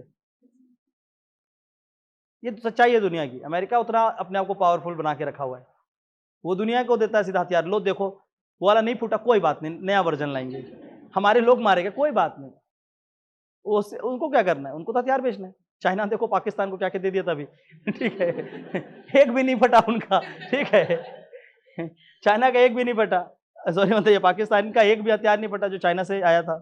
बट पाकिस्तानियों की आने की कोई बात नहीं, कंप्लीट कर लेना सेंटेंस। ओके तो यहाँ पर क्या हुआ आप लोग कर लेना, मैं नहीं कर रहा, ठीक है। सेंटेंस आप लोग कंप्लीट कर लेना कि ओके, तो क्या हुआ, जहां जो यूरोपियन नेशंस थे ये लोग आपस में एंगेज थे इनटू द वॉर। ठीक है, अब इस वॉर के में ये लड़ रहे हैं, अमेरिका यहां से फंड प्रोवाइड कर रहा है। एक ही कंट्री के पास थोड़ा दिमाग था, वो था जापान। उसके पास दिमाग था, उसने बोला यहां से ज्यादा इंपॉर्टेंट दुश्मन यहां बैठा है, ये वॉर एंडलेस है और इस वॉर में कोई नहीं जीतेगा, पर एक दूसरा उधर बैठा है ये जीत जाएगा। सो किया क्या जा सके, मैं ही सबसे क्लोज हूं किसके, अमेरिका के। पैसिफिक ओशन के पास में वही था, बोला कि कोई बात नहीं, लेट्स डिस्ट्रॉय द अमेरिका। तो they have to make the unique master plan. ठीक है ना, अब इनका ये मोटिव था कि ये अमेरिका की हेजेमनी बनेगी, उससे बेटर है कि अमेरिका को हम डिफीट करें। ठीक है, इस मैप में यहां पर क्या है, ये है जापान और ये है हमारा अमेरिका। अगर मैप को पूरा सर्कुलर करेंगे तो वो क्या है, पैसिफिक ओशन, और ये भी Pacific ocean. What they did from this point, वो जो दिख रहा है ना यहां से ना, उन्होंने क्या किया, शिप्स भेजी। एक शिप्स अमेरिका के सेंटर पे आ रही थी, ये सिंगल शिप थी और उसके साथ एक दो शिप थी और भी बहुत पीछे थे। पर्ल हार्बर को बहुत अच्छे से वो दिया गया था। तो एक शिप आ गई और बाकी शिप बहुत पीछे हैं, तो कोई ये भी नहीं सोच सकता कि ये शिप आ रही है और ये शिप कुछ डिस्ट्रक्शन करेगी। दूसरी ओर अलास्का के रीजन पे पर्ल हार्बर से ही यहां से जापानीज ने पूरा एक फ्लीट भेज दिया, हजारों शिप का, हजार तो बहुत सारे थे, तो वो सारे के सारे शिप्स को कहां भेज दिया गया, यहां पर। अब अमेरिकन वेट कर रहे थे कि ये इधर आएंगे, और एक शिप इधर आ रही थी, किसी को पता ही नहीं था। ठीक है, और आएगी भी तो क्या करेगी। अल्टीमेटली जो इनका मेन गैरिसन था, जहां पर हथियार रखे जाते थे, वो गैरिसन बोलते हैं। ठीक है, और साथ में जहां से ये मेन इनका सबसे इंपॉर्टेंट पोर्ट था अमेरिका का, the most important port of America at that time is Pearl Harbor. Pearl Harbor सबसे इंपॉर्टेंट पोर्ट था। What they did, they attack into Pearl Harbor to silence the America, कि world war हो रहा है, उधर Hitler अभी जीतेगा, Japan उसके साथ है, यूरोप पूरा कैप्चर होगा, एशिया मेरा, यूरोप हिटलर का, और अमेरिका को इधर शांत कर देते हैं, दुनिया में दो ही कंट्री राज करेंगी। वो उनका प्लान था। ठीक है, बाकी कंट्री का ही प्लान था। फ्रांस और तो जो लड़ रहे थे उन लोग का तो है कि बच जाए बस, अभी ये हिटलर जो है थोड़ा सा मार काट में उतर गया। हिटलर की अपनी पूरा प्रोग्राम्स थी। हिटलर का प्रोग्राम था कि हिटलर यहाँ से स्टार्ट किया, अटैक्ड हियर, अटैक्ड हियर, इस रीजन पे, इस रीजन पे, इस रीजन पे। अब वो आगे बढ़ रहा था और उसका यूरोप का मेन टारगेट था, ये आपका यूरल माउंटेन, यूरल माउंटेन से क्रॉस करते हैं रशिया को डिफीट करना। अगर वो रशिया को डिफीट कर देता तो ये पूरा रीजन, यूरोप का पावर कौन हो जाता, वो अकेला। तो यूरोप हिटलर के पास होता, उधर का पोर्शन, क्योंकि जापान ने चाइना का लगभग मंचूरियन बना दिया था। ठीक है, चाइनीज को उन्होंने डिफीट कर दिया था, तो चाइनीज मंचूरियन वो खा रहे थे, तो चाइना से उसको कोई खतरा नहीं था। इंडिया ऑलरेडी क्या था, ब्रिटिश के अंदर था, अगर ब्रिटिश हार जाती तो अल्टीमेटली इंडिया भी जापान वहां पर हो जाता। तो कहीं ना कहीं इस तरीके से एक सिनेरियो बना पूरे वर्ल्ड ओवर कि सब एक दूसरे से लड़ रहे हैं। अब इसमें यह था कि अगर विक्ट्री होती है तो विक्ट्री का असली विजेता कौन कहलाएगा, मतलब कौन कहलाएगा किसने वॉर जीता। तो उसमें अमेरिका भी था कि उसको पता था कि मैं सबको फंड दे रहा हूं, अंत में मैं जीत लूंगा। वेट ऑन वॉच खेल रहा था अमेरिका, चलने देते हैं, चलने देते हैं इस वॉर को, लास्ट में बताऊंगा सबको। ठीक है, हिटलर का कहना था कि लास्ट में बताएगा, उसके पहले मैं सबको बता दूंगा। वो अलग अटैक कर रहे हैं, उसने प्लान किया कि वो जाएगा कहाँ, रशिया। रशिया का टेरेन डिफिकल्टीज था, माउंटेन थे, बहुत चिल्ड विंटर था। He has made the plan कि 9 डेज के अंदर वो क्या करेगा, अमेरिका को, मतलब रशिया को डिफीट करेगा और उसके बाद यूरोप को कैप्चर कर लेगा। बट उसके साथ ये गलत हो गया कि जब वो रशिया को कैप्चर करने गया तो रशिया की आर्मी थी, रेड आर्मी, इसने क्या किया, हिटलर को चारों तरफ से घेर लिया। हिटलर बिंग हिटलर, उसने अपने आप को शूट कर लिया, हिटलर मर गया, उसने खुद को गोली मारी थी, तो हिटलर ने अपने आप को गोली मार लिया। अब दूसरी तरफ ये लोग ये भेज दिए थे शिप, ये शिप भेजकर इधर पर्ल हार्बर में अटैक कर दिए। रात को हुआ attack. At the midnight to the president of America he came, वही पर्ल हार्बर पे आया, और पर्ल हार्बर पे आने के बाद उसने फिर पूरे अमेरिकन को वापस उठाया। ठीक है ना, why my America is sleeping, it's a time to wake up. If today we will not respond, then we can never. If today we cannot retaliate, we will never. This is the time. Let's tell to all the nation and the world what we possess, what we are, and what we will. Now recreate the history of world. ये line बोला, recreate the history of world. लोगों को समझ नहीं आया कि क्या बोलना चाह रहा है. लोगों को लग रहा था कि ये नहीं वर्ल्ड वॉर हो रहा है, कुछ नहीं, भाग गया होगा, कुछ पागल हो गया होगा. बोला recreate the history of world. और उसके बाद इसी चीज का मैसेज जापान को भेजा गया कि जस्ट सरेंडर और face the repercussion of your attack. The Japanese king, बहुत देखे तेरे जैसे, आना. बोला ठीक है, अच्छी बात है, आ जाएंगे. एंड देन रात को टेस्टिंग हुई थी. एक्चुअल में उनके वेपन्स की टेस्टिंग सेम डे हुई थी. सेम डे उनके न्यूक्लियस की टेस्टिंग हुई थी और उसने सेम डे फोड़वा दिया. ये भी नहीं बोला कि दूसरा, बोले टेस्टिंग ग्राउंड कहाँ है, जापान में है. And then the two nuclear bombardment, one at Hiroshima and other at Nagasaki. The fat man and little boy exploded in the two states of Japan. और उसके बाद क्या हुआ, जापान में जैसे ही ये दो एक्सप्लोजन हुआ, the entire world become silent with the explosion of nuclear. ठीक है, सब शांत हो गए. उधर ब्रिटेन, जर्मनी, ये क्या फोड़ दिया है, सुतली मार रहे थे हम लोग, ये क्या फोड़ दिया. ठीक है, एकदम टेरराइज हो गया दुनिया कि अब ये इतना बड़ा हथियार लेकर आएगा तो क्या ही लड़ेंगे. अभी अमेरिका का एक सिप आएगा और ऐसा करके बस गिरा देगा जर्मनी के ऊपर एक वेपन, और एक ब्रिटेन में, एक उसमें, तो खत्म हो गया पूरी दुनिया. और उस समय किसी के पास न्यूक्लियर हथियार थे नहीं, किसी के पास न्यूक्स नहीं थे. तो सब अमेरिका को सुनने सीरियसली ले लिए कि अरे क्या हो गया भाई. बोले कि काम करो, सब मेरे घर आओ. तो बोले आप आज ये, अब लड़ाई देखो यूरोप की है, लड़ाई इस टेरिटरी की हो रही है. वो बोलता है नहीं, एक काम करो, यहां पर मैं मीटिंग अरेंज कर रहा हूं, यहां आओ. पावर देखो, अमेरिका चाहता तो यूरोप में कहीं भी सेंटर रखवा सकता था. बोले कि नहीं, ब्रेटन वुड्स में होगा, जो होगा वॉशिंगटन में होगा, आ जाओ. सब पहुंचे. बोले क्या करना है, बोले देख लो क्या करना है. आप लोगों ने नोबेल प्राइज नहीं दिया है इक्वल टू MC स्क्वायर को. ये एक लौती थ्योरी है फिजिक्स की जिसको नोबेल प्राइज डिजर्व करती है, पर उसको कभी नोबेल प्राइज नहीं मिला. Einstein should be given Nobel prize for equal to MC square, but he is never given. क्योंकि ये थ्योरी ही जो है, this is the theory of explosion and also the theory of peace. Hitler ने कहा, उसे आइंस्टाइन के words हैं, either this will bring the peace to the nation or it will destroy the entire world. Nuclear weapons को दोनों रूप में देखा जाना चाहिए, क्योंकि न्यूक्लियर से इसलिए लड़ाई नहीं होती, और क्योंकि न्यूक्लियर इसलिए दुनिया खत्म भी हो सकती है. अब दो कंट्री लड़ रहे हैं, एंगेज हो रहे हैं, अब लास्ट में क्या बच रहा है. बोले कोई बात नहीं, अब तो खत्म ही होना है ना, हम तो मरेंगे सनम, तुम्हें भी ले डूबेंगे. और ले डूबेंगे उसके लिए हथियार लेकर आएंगे न्यूक्लियर, फोड़ देते हैं, जो होगा देखेंगे. तो उस समय क्या होगा, पूरा ह्यूमैनिटी डिस्ट्रॉय हो जाएगा. तो कहीं ना कहीं न्यूक्लियर वेपन्स एक बहुत इंपॉर्टेंट चीज है, one of the most potent force in the present geopolitical scenario. बहुत ज्यादा पोटेंट फोर्स है वो. तो न्यूक्लियर्स को उन्होंने अटैक कर दिया. अमेरिका बोला कि काम करो, उधर लड़ते वड़ते हो, फालतू कर्म नहीं करना, यहाँ आओ.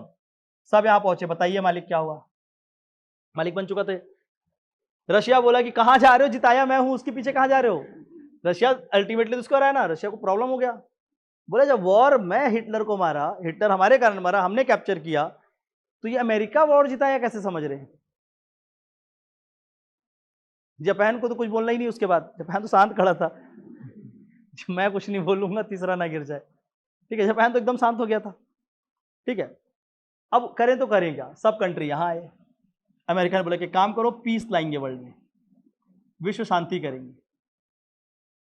बोले उसके लिए क्या करना होगा, बोले एक बॉडी बनाते हैं. तो ये लोगों ने बॉडी बनाया, इसका नाम क्या है, यूनाइटेड नेशन. यहां पर 1994 में बना यूनाइटेड नेशन. तो लोगों ने UN बना दिया. ठीक है, और UN बनाया गया, और UN बनाने के बाद ये पूरा वर्ल्ड ऑर्डर को इस्टेब्लिश किया गया. जब UN बना तो उस समय तक जो वर्ल्ड बना, UN के बनते समय ये सारे के सारे कंट्री क्या कहलाए, सेकेंड ऑर्डर वर्ल्ड बना.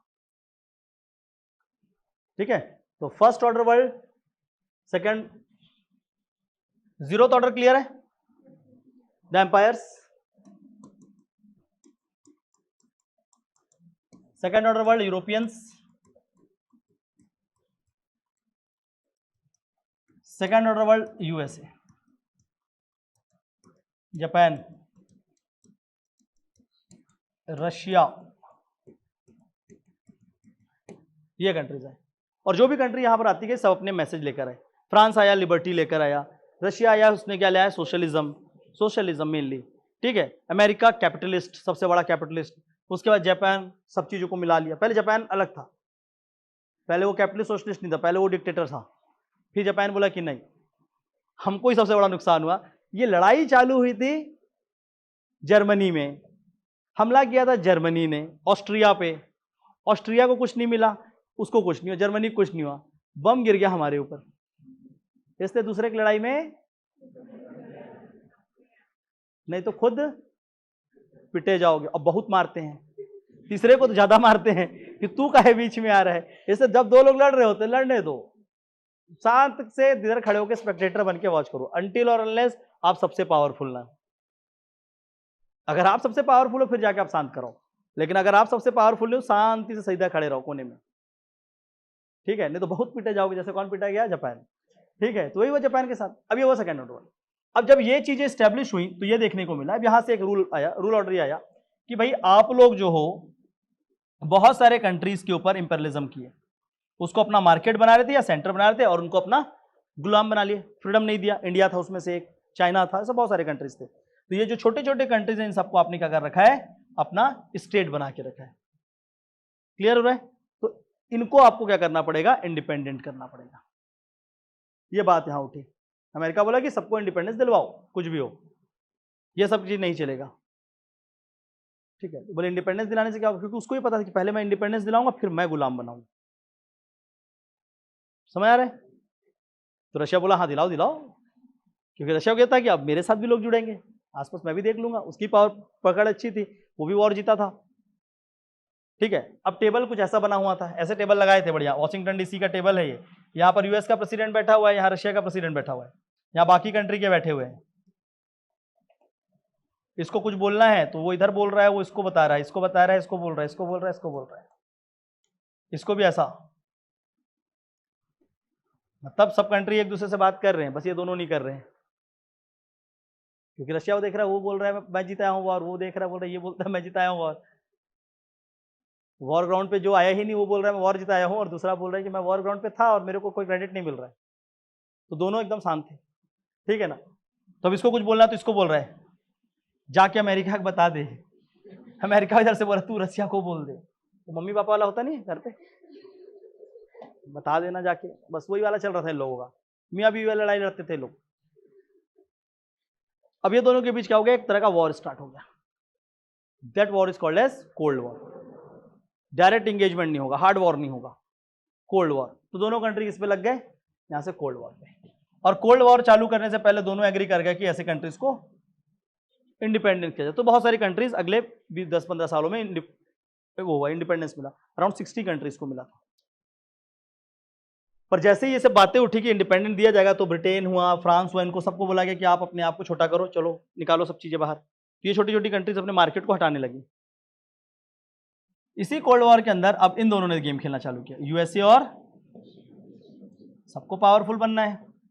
यूएसए लेकर आया plan called martial and Russia come with the plan called Moldova.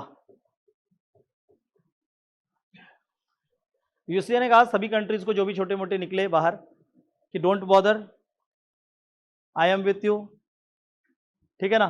मैं definitely I will help you in rebuilding of your states, I will give you the money to develop your economy, I will give you the weapons to protect your economy.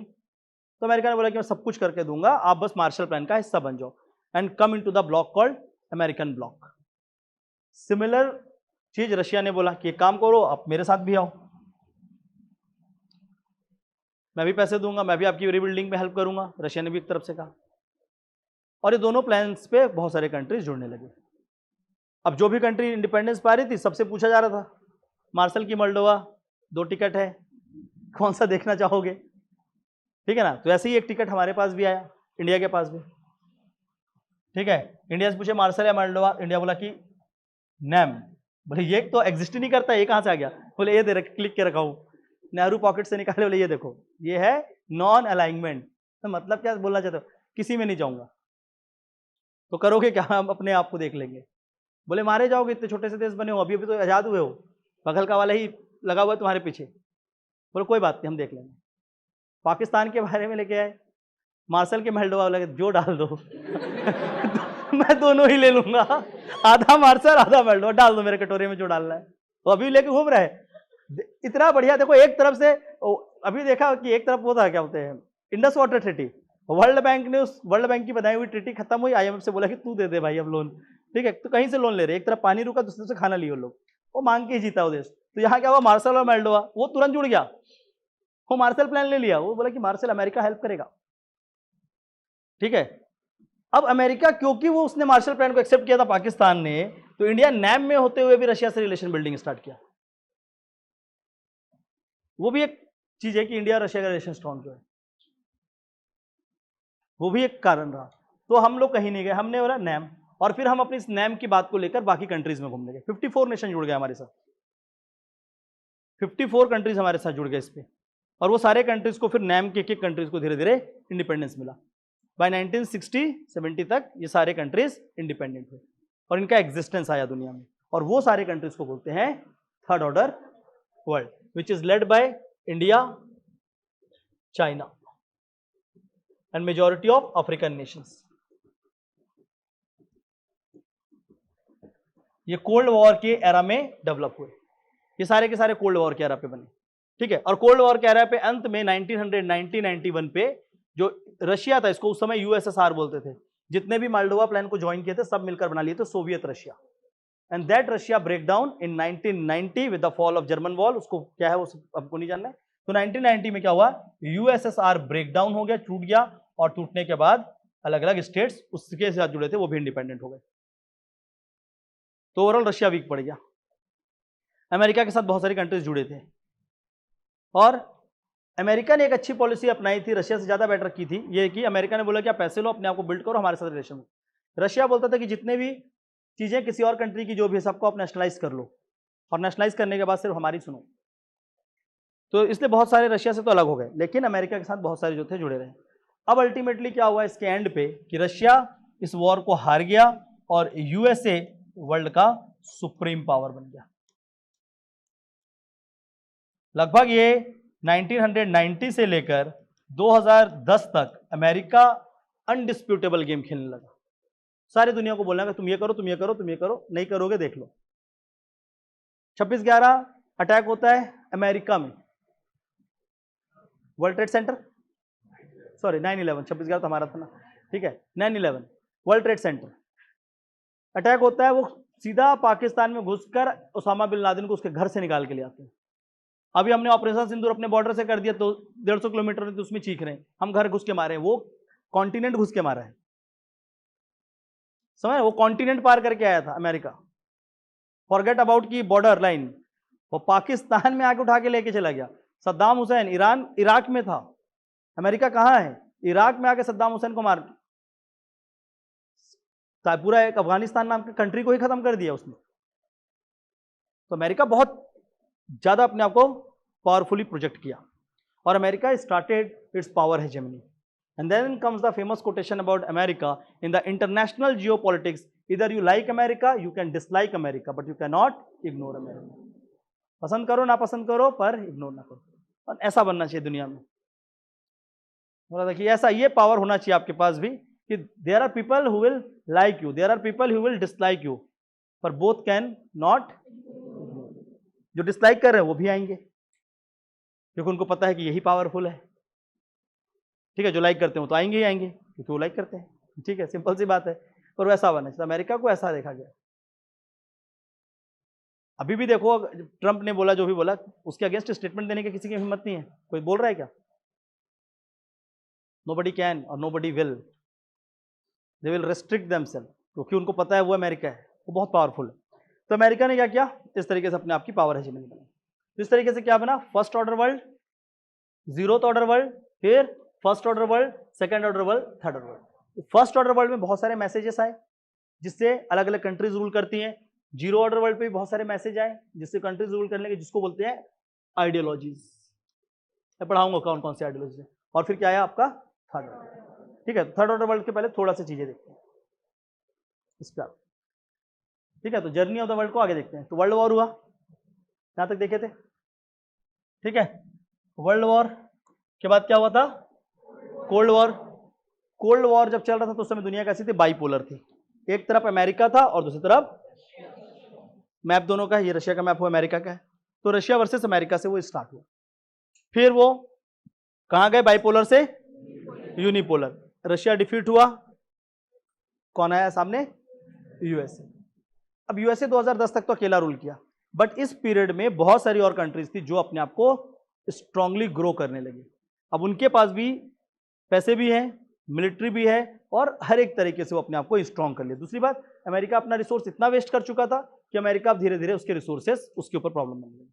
जैसे Trump आया और उसने बोला कि अब America will no longer fight in the other nation, that is their security, तुम्हारा खतरे में आ जाएगा, तुम्हारे पास S-400 भी नहीं। समझ आ रहा है? हाँ। तो वो अमेरिका को अपने सिक्योरिटी के इशू आ गई।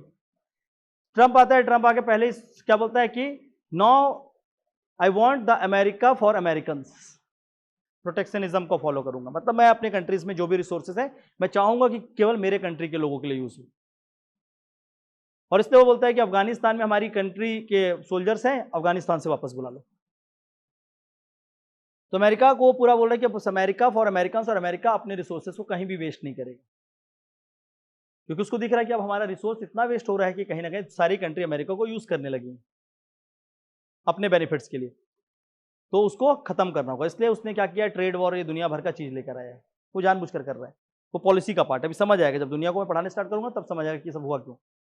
ठीक है? क्यों? क्योंकि आज प्रेजेंट वर्ल्ड में अमेरिका तो है, यूरोप आपस में इतने कमजोर हो गए। यूरोप सोचो, जो एक टाइम पर अकेला एम्पायर बनाते थे, तो सब अभी मिलकर छोटे से हिस्से में यूरोपियन यूनियन कहलाते हैं, क्योंकि उनकी पूरी पावर हेजेमनी खत्म हो गई। तो वो लोग आपस में मिलकर क्या बन गए? European union. अब वो एक अकेला बात नहीं करता, इंग्लैंड आके अकेला बोले कोई नहीं सुनेगा, वो पूरा एज अ यूरोपियन यूनियन अपनी बातों को रखते हैं।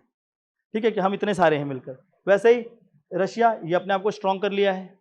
वैसे ही चाइना, अभी तो दूसरा सबसे बड़ा पावर वही बन गया है, देखो मैप उसके हिसाब से बना हुआ है। और लास्ट में क्या है? इंडिया। तो अभी सबसे छोटा प्लेयर इसमें से इंडिया बना है, उससे थोड़ा बड़ा यूरोपियन यूनियन है, उससे बड़ा क्या है? और सबसे बड़ा क्या है? कि अभी यूएसए से डायरेक्टली इंगेज ये लोग हो रहे हैं। कुछ नहीं करते हैं, ऐसे बस लड़ते हैं बिना कुछ किए। बताऊंगा ना, अभी सब चीज बताएंगे, पढ़ेंगे। यहां पर रशिया और अमेरिका ने रिलेशन बनाया। अब ये दोनों अपने आप को स्ट्रांग बनाएंगे, पर अपने आप से एक दूसरे को वीक करने की कोशिश करेंगे, अपने आप को स्ट्रांग करने करेंगे, पर दोनों डायरेक्टली इंगेज नहीं होंगे। अब डायरेक्ट इंगेज नहीं होंगे तो ये क्या करेंगे? पहले इन लोगों ने किया आर्म रेस।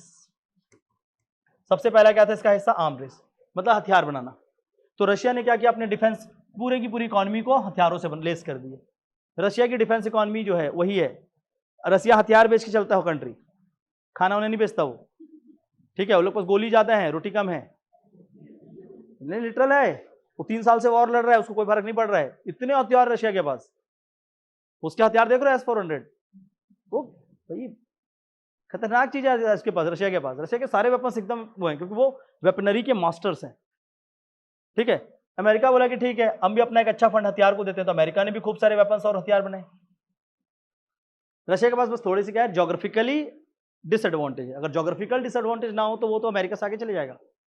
ठीक है, वो उसके पास, तो आर्म रेस उन लोगों ने किया। ठीक है, ये था। दूसरे बात, ब्लॉक्स बनाए, वही मार्शल प्लान, मोल्डोवा प्लान, कि हम अपने तरफ ज्यादा से ज्यादा कंट्री को जोड़ेंगे और बेनिफिट लेंगे। वो भी बोल रहे थे कि हम अपने तरफ ज्यादा कंट्री को जोड़ेंगे, बेनिफिट लेंगे। तो ये था आर्म रेस, दोनों आपस में नहीं लगे थे। अमेरिका, जैसे रशिया का एक ग्रुप बन गया, उसमें एक कंट्री था क्यूबा। क्यूबा ने बोला कि हम रशिया के ग्रुप में जाएंगे, मोल्डोवा प्लान को एक्सेप्ट किया। अब अगर मैप देखोगे, अगर ये वर्ल्ड मैप देखोगे, ये अमेरिका है, यहीं पर है क्यूबा, और ये अमेरिका है। अमेरिका बोला कि क्यूबा के ऊपर हम अटैक करेंगे, रशिया ने अपने मिसाइल लगा दिए। रशिया के मिसाइल क्यूबा में लगा दिए, उसने बोला अमेरिका अटैक करके तो दिखाए। अमेरिका नहीं किया अटैक। उस साल 2-3 साल तक टसल चला, लेकिन अमेरिका ने कभी अटैक नहीं किया क्यूबा पे। अब अमेरिका ने क्या किया? अब देखो रशिया का वॉरफेयर कहां पर है? क्रीमिया, ये रशिया है, यहीं पर क्या है? यूक्रेन। पुतिन का स्टेटमेंट था कि in the next 6 to 7 days I will capture the Ukraine. 3 साल हो गए, 3 साल हो गए कि अभी तक कैप्चर नहीं हो पाया यूक्रेन। और यूक्रेन की इकोनॉमी भी उतनी नहीं है, कुछ नहीं था। कहां से आया? यूएसए से आया। पूरा यूएसए उसको फंड कर रहा है कि तू जा लड़, बोला कि कोई बात नहीं, तू अपने आसपास का रीजन में नेटो लगा देते हैं। उसका यही कहना था अमेरिका का कि यूक्रेन से दोस्ती, और यूक्रेन को बोला कि भाई एक काम करो, अपनी कंट्री दो, हम अपने नेटो के फोर्सेस लगाएंगे, नॉर्थ अटलांटिक ट्रीटी ऑर्गेनाइजेशन जो है, हम अपने फोर्सेस लगाएंगे। रशिया ने सीधा सीधा स्टेटमेंट जारी किया, अगर एक भी नेटो का फोर्स आया तो यहां पर बहुत बड़ा वेपनरीज होगा, यहां पर बहुत बड़ा वॉर होगा। मैं बिल्कुल नहीं सुनने वाला। सही स्टेटमेंट है। थिंक अबाउट इट कि आप अपने घर पे सो रहे हो और आपके घर के बाहर कोई हथियार लगा ले पूरा चारों तरफ से, और उसके बाद आपको यह बोला जाए कि आप शांत हो जाओ, आप लड़ाई मत करो, तो क्या करोगे? This is the situation for Putin. वो अपने घर में सो रहा है और उसके घर के आसपास वो बोल रहे हैं कि हम पूरा घेराबंदी कर देंगे और तुम फिर भी कुछ नहीं बोलो। तो पुतिन का कहना है कि इतना तो मैं भी बना के रखा हूं, मारूंगा तो जरूर है, मरना होगा लेकिन मारूंगा तो है। हाँ, I will go for the. उस सिचुएशन में क्या करोगे? यही है सिचुएशन। Solution is this. तो ही इज, और वो पुतिन है, फिर वो इसलिए वो बहुत स्ट्रांग लीडर है। वो कि ठीक है, गिराओ दो वेपन, देखते हैं क्या होगा। ये अमेरिका जब तक कब तक धमकी देगा? अमेरिका भी क्या कर रहा है? ड्रेन कर रहा है। बोले ठीक है, फोड़ने दो इसको, और खींचेंगे, कब तक इसके पास हथियार है देखते हैं। हर दिन नया हथियार बनाएंगे, हर दिन फोड़वाएंगे, फोड़वाओ इससे जितना फोड़ना, क्योंकि उसको पता है कि उसकी इकॉनमी का सबसे बड़ा हिस्सा वही है। एक दिन लड़ते लड़ते लड़ते उसके वेपन जब आधे हो जाएंगे ना, उसकी इकॉनमी जब डिरेल हो जाएगी, तब अटैक कर देंगे, उस दिन रशिया गिर जाएगा।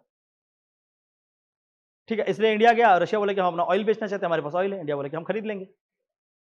बोले कि वो इंटरनेशनल करेंसी में, बोले हम तो रुपया में खरीद लेंगे, आप बेचो तो सही, हम आपके दोस्त हैं। अमेरिका तुरंत बोला कि अगर उसका एक स्कीम है काटसा, अमेरिका की एक स्कीम है, पॉलिसी है कैटसा। कैटसा बोलता है कि किसी भी रशिया के साथ अगर कोई भी कंट्री डील कर रही है बिना अमेरिका से बात रखे हुए, तो उस कंट्री के ऊपर हम इकोनॉमिक सैंक्शन डाल देंगे, मतलब कोई भी कंट्री उसके साथ इकोनॉमिक रिलेशन नहीं बनाएगी। इंडिया बोला कि भाड़ में गया कैटसा, लाओ तेल पहुंचाओ, हमको तेल चाहिए। कुछ नहीं बोला अमेरिका, क्योंकि बहुत बड़ा उसका मार्केट इंडिया भी है। तो ये बैलेंसिंग है, इसको बोलते हैं बैलेंसिंग, पावर बैलेंस। अभी जाएंगे ना अंदर भी, तो दुनिया बना तो लूँ मैं, फिर अंदर बैलेंसिंग बताऊंगा कि पूरे कंट्री क्या सोच रहे हैं, आपको मजा आएगा। ठीक है ना? अभी भी मजा आ रहा होगा कि ये कंट्री क्या सोच रहा है, तो हर कंट्री क्या सोच रही है आपको समझाऊंगा। तो 206 कंट्री है, उन लोग क्या क्या सोच रहे हैं आपस में, और उनकी पॉलिसीज कैसे आपस में एक दूसरे को रेप्लिकेट कर रही है, या इंडिया की पॉलिसीज कैसे बाकी कंट्रीज की तरफ है। तो अगेन, तो क्या हुआ? यूनिपोलर से हम कहां पर आ गए? मल्टीपोलर वर्ल्ड की ओर। और अब मल्टीपोलर वर्ल्ड पे अमेरिका अपने पावर हेजेमनी को बचाने के लिए लड़ रहा है, चाइना अपने पावर हेजेमनी को बनाने के लिए लड़ रहा है, इंडिया अपने आप को स्ट्रेंथन करने के लिए लड़ रहा है, रशिया वो अपने लिए लड़ाई कर रहा है। तो हर कंट्री अभी क्या कर रही है? अपने आप को मजबूत करने के लिए आगे बढ़ रही है। और अमेरिका अपने आप को मजबूत करने के लिए नहीं लड़ रहा है, वो अपने आप को सिर्फ बचा के रखने के लिए कर रहा है। वो तो ऑलरेडी इतना स्ट्रांग है। बस डिफरेंस इतना है कि अमेरिका की जो इकोनॉमी है वो लगभग 20 ट्रिलियन है, चाइना की जो इकोनॉमी है वो लगभग 12 ट्रिलियन है, इंडिया की जो इकोनॉमी है वो लगभग 4 ट्रिलियन है। दोनों को प्लस कर दो तो कितना होगा? 16, और इसमें रशिया का भी प्लस कर दो तो भी कितना होगा? 19.5। ये सारे कंट्री एक हो जाएंगे ना, तो भी उसके पास ज्यादा होगा। तो उससे लड़ने की बात ही नहीं उठनी चाहिए अभी फिलहाल अमेरिका से डायरेक्ट वॉर के लिए कोई भी तैयार नहीं है। ठीक है ना? और वो 20 ट्रिलियन में वो बोलेगा कि मैं अपने जीडीपी का 10% डिफेंस में दे देता हूं, तो हमारा जीडीपी निकल जाएगा उतने में तो हमारा जीडीपी निकल जाएगा। ठीक है, अभी तो बढ़ गया है, लेकिन उस समय के हिसाब से हमारा जीडीपी निकल जाता उतने में। तो कैसे मतलब लड़ना? ठीक है, अभी चाइना को भी देखो, हमसे 3 टाइम्स स्ट्रॉन्गर है, 3 टाइम्स स्ट्रॉन्गर है। तो हम डायरेक्टली वॉर में कैसे इंगेज होंगे?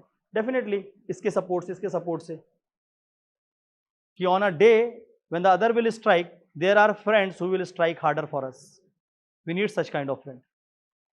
और वही है फॉरेन रिलेशन, कि हमारे पास वैसे कितने लोग खड़े हैं।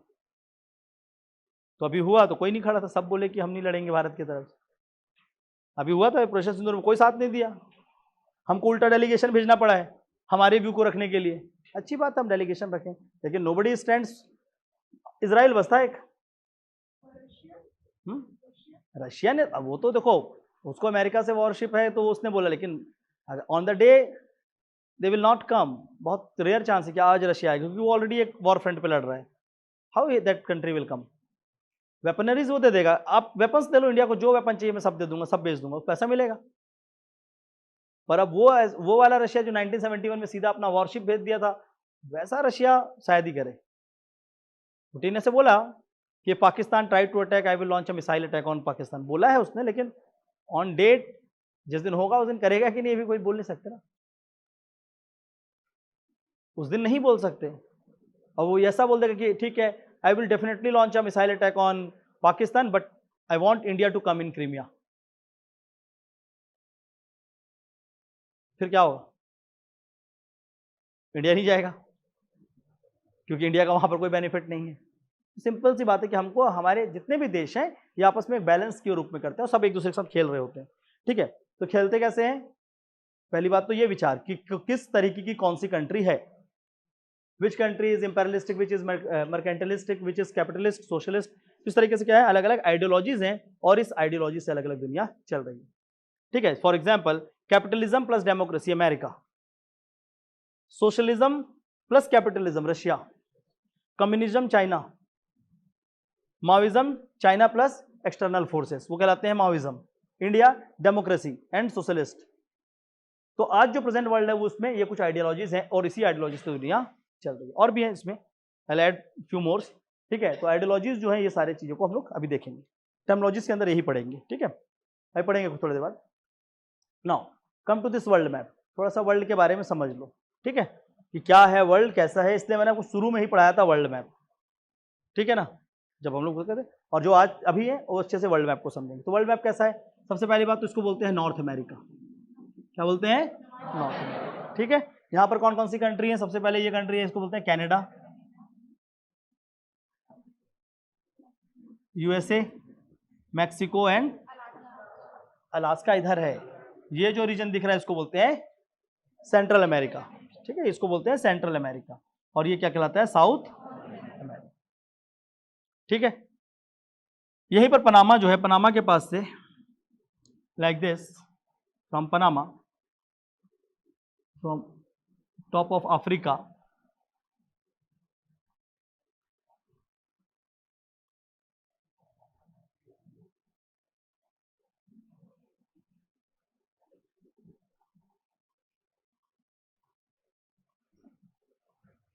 जी, ये जो लाइन है इस लाइन को बोलते हैं ब्रेंट लाइन।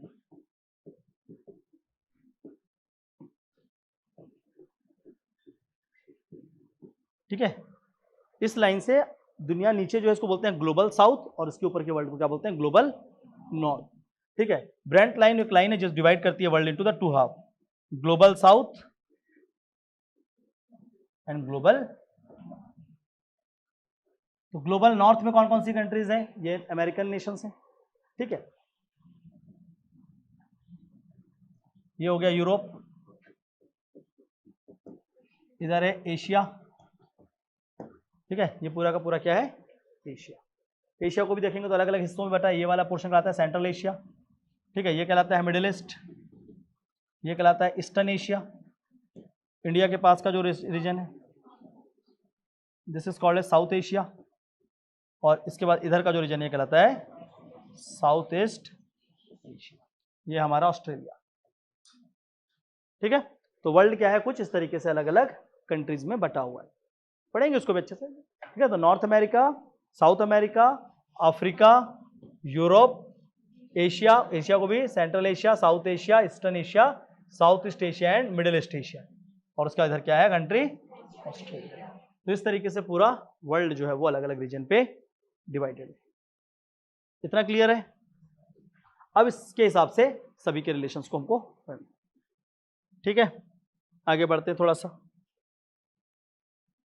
अब जब दो कंट्री आपस में रिलेशनशिप्स करेंगे, specifically in terms of international relation जब बात करते हैं, तो रिलेशनशिप का चार इंपॉर्टेंट एस्पेक्ट होता है। एक होता है diplomatic relationship, that is through the talks, through ambassador level meetings, जब दो कंट्री आपस में मिलते हैं और अपने पीस को, अपने रिलेशनशिप्स के बारे में बात करते हैं, उसको ग्रो करते हैं जस्ट डिप्लोमेटिकली, उसको बोलते हैं डिप्लोमेटिक रिलेशनशिप। फिर एक होता है मिलिट्री और सिक्योरिटी बेसिस पे हम रिलेशनशिप रखते हैं, with all types of military engagement helping each other Nations, ठीक है ना, हम ट्रायल्स करते हैं, सिक्योरिटी को अपने रीजन को इस्टेब्लिश करने के लिए बनाते हैं। फिर थर्ड होता है इकोनॉमिक, जो ट्रेड के लिए मेनली होता है। And the fourth one is cultural, कि हमारी कंट्री किसी और कंट्री के साथ कल्चरली अच्छे से उसका बॉन्डेज है। जैसे कि for example we are linked too much with the South East Asian nation in terms of Buddhist, कि हमारा बुद्धिज्म और उनका बुद्धिज्म सेम है, तो हम बुद्धिस्ट आइडियोलॉजी को फॉलो करते हैं, ठीक है। तो ऐसे क्या होगा, अलग अलग कंट्रियों से हमारा एंगेजमेंट है। तो we have diplomatic engagement, military and security, economic and culture. पहले समझते हैं एस्पेक्ट हुआ, तो ये सब चीजें लिखवाते हुए मैं आपको कराऊंगा, तब फिर आपको चीजें एकदम अच्छे से क्लियर होंगी। Next one is those terminologies, ठीक है, जो अभी हमको यहाँ पर पढ़ने। तो ऐसे बहुत सारे टर्म्स हैं छोटे छोटे। फॉर एग्जाम्पल अभी हमने एक टर्म्स देखा, क्या, जो आप आइडियोलॉजीज देख रहे थे, ठीक है। तो कंट्री की जितनी भी आइडियोलॉजीज हैं, जैसे कि सबसे इंपॉर्टेंट आइडियोलॉजी क्या है किसी कंट्री की, स्टार्ट कहाँ से हुआ, सबसे पहले आता है इंपीरियलिज्म। इंपीरियलिज्म के बाद क्या दिखाता है, मर्केंटलिज्म। मर्केंटलिज्म, इंपीरियलिज्म क्या होता है, जब कोई एक कंट्री अपने इकोनॉमिक गेन्स या बेनिफिट्स के लिए किसी और कंट्री पे, तो क्या हो गया,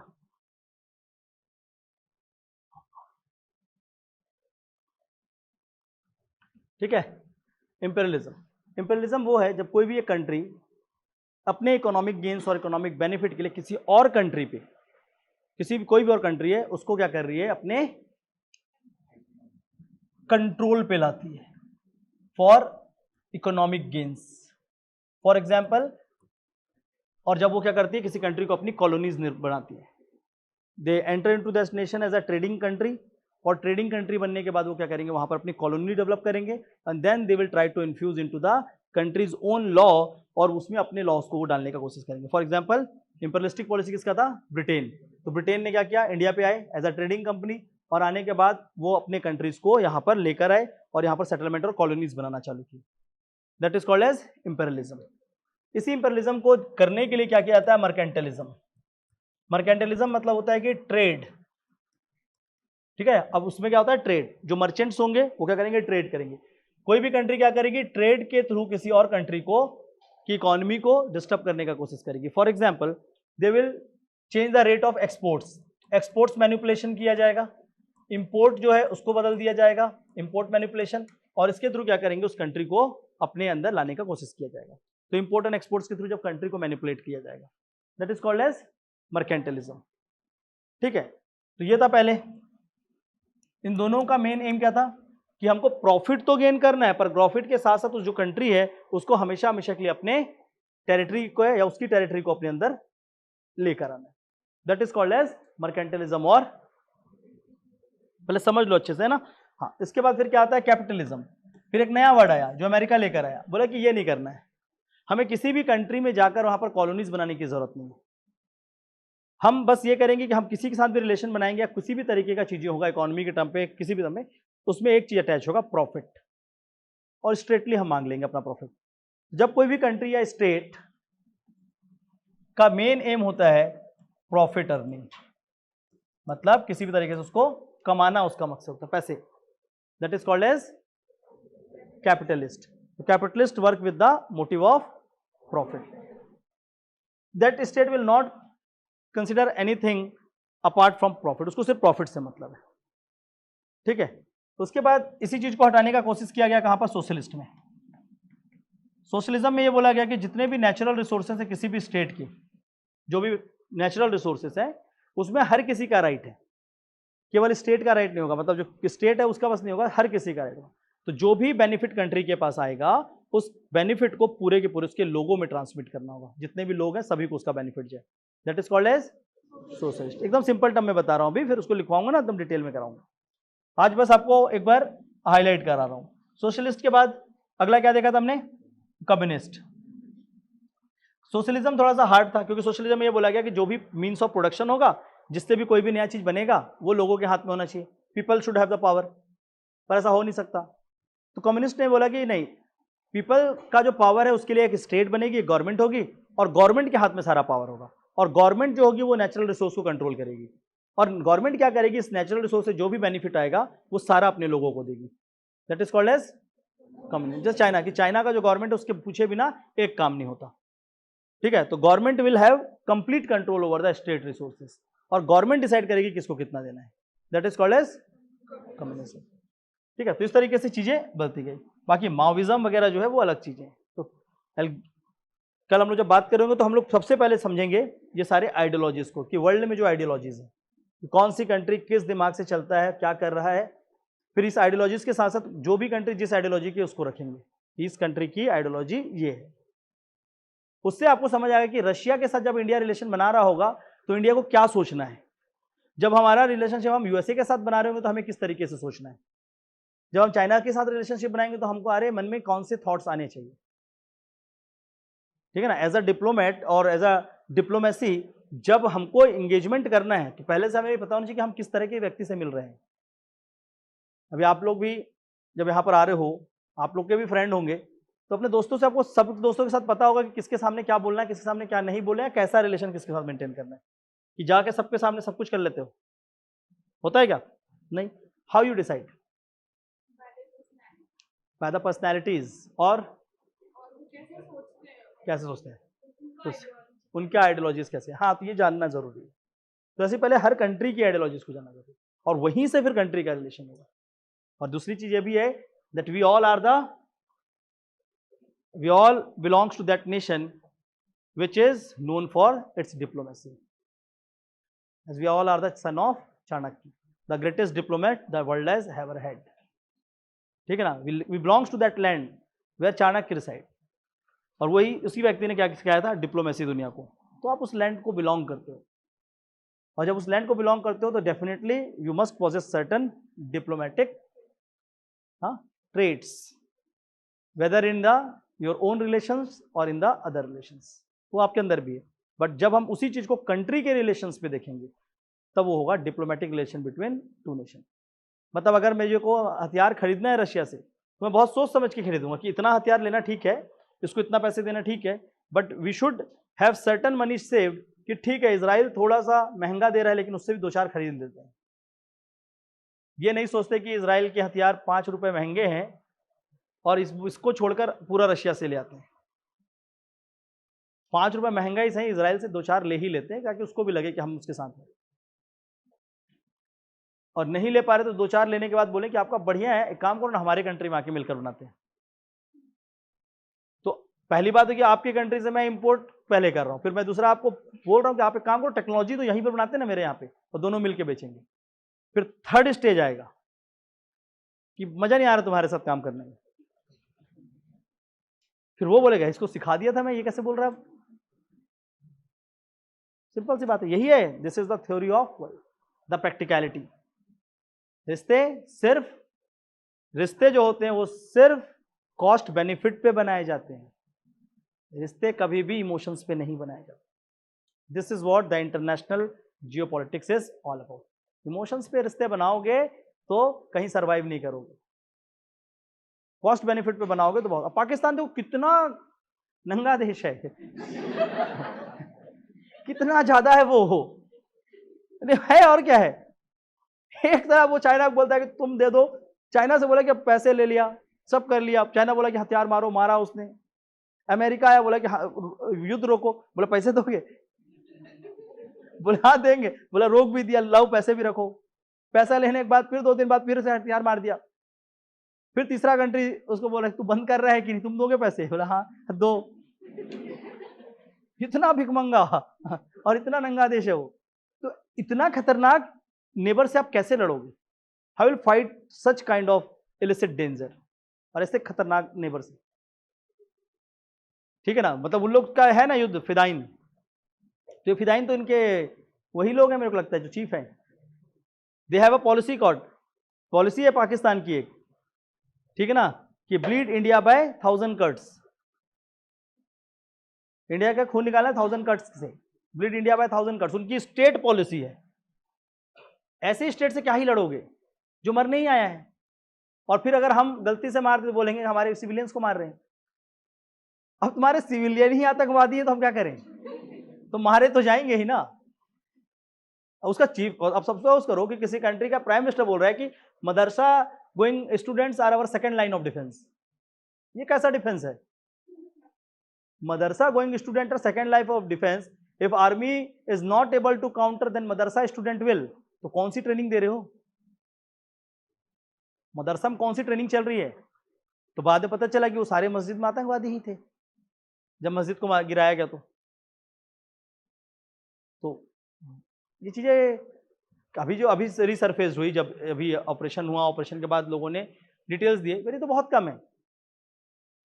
तालिबान के साथ जो हुआ वो तो बहुत ज़्यादा अलग था इससे।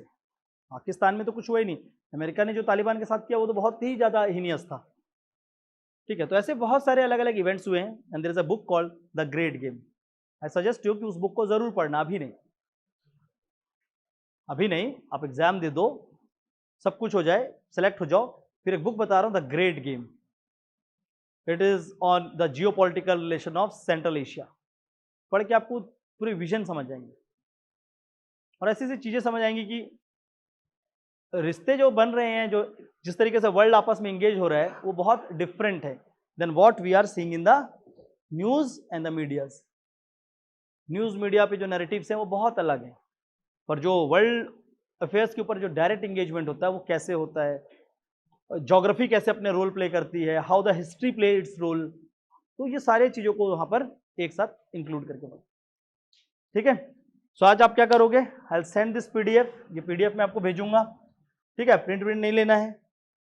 कल जब मैं इसको पढ़ा रहा हूँ सारी चीज़ आपको लिखवाऊंगा। आज के लिए बस आप ये करोगे, from this PDF just you will write this thing.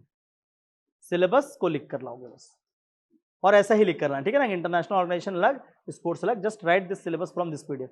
बाकी कुछ नहीं लिखना है। ये first order, zero order world जो भी बताया ना, कुछ नहीं लिखना है। Tomorrow I will make you write everything from zero order world, first order world to all the ideologies, सब चीज़ लिखेंगे। एक रिलेशन को समझने के लायक बनेंगे पहले, क्योंकि सिलेबस में तो पहला टॉपिक लिख दिया यूएन एजेंसी। मैं चालू कर देता है यूएन एजेंसी, तो आपको कुछ समझ ही नहीं आता। समझ आ रहा है? तो पहले उसको जानने से पहले हमको पहले कुछ बेसिक वर्ल्ड हिस्ट्री पता होना चाहिए। And this is the basics of world history. मतलब ये मान लो कि मैंने आपके सामने पूरा मॉडर्न वर्ल्ड हिस्ट्री फटाफट खत्म कर दिया है। ठीक है, बहुत जल्दी से खत्म कर दिया है। तो आपको अभी जो आपने एसेंस समझा, इसी एसेंस में पूरी वर्ल्ड हिस्ट्री चलती है। ठीक है, तो दुनिया को जानना पहले जरूरी है, फिर उसके बाद दुनिया के ऊपर हम कमेंट करेंगे या उसके बारे में।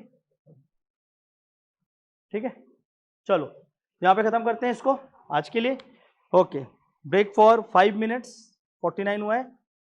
चलो 10 minutes, will resume at 12 and will start with the one more subject. काफी इंपॉर्टेंट होगा, छोटा क्लास होगा उसका, बहुत बड़ा क्लास नहीं होगा। That is applied behaviour science. ठीक है, जो इन्वायरमेंट एंड इकोलॉजी का हिस्सा है उसको चालू करेंगे आज। मेनली आपको पहले हर सब्जेक्ट ऐसे है कि 3 स्टार्ट हो, तीनों का पहले सिलेबस इंपॉर्टेंट। और गलती से भी सिलेबस, एक minute, initial class are very important. अभी जो अंडरस्टैंडिंग मिलेगी, इसके बाद आप धीरे धीरे चीजों को सीख पाओगे। इसी को छोड़ दोगे समझ नहीं आएगी क्या चीज कहां पर पढ़ाया जा रहा है। ठीक है, और वो भी काफी इंपॉर्टेंट है। वो भी एक ऐसा सब्जेक्ट है जो 75 मार्क्स का डायरेक्ट है। उसके बाद हर साल एक जो करंट अफेयर आता है, सॉरी ऐसे आता है, वो कहां से आता है? इन्वायरमेंट से आता है। Last year we have essay on climate change, so this year we may also have such essays. ठीक है।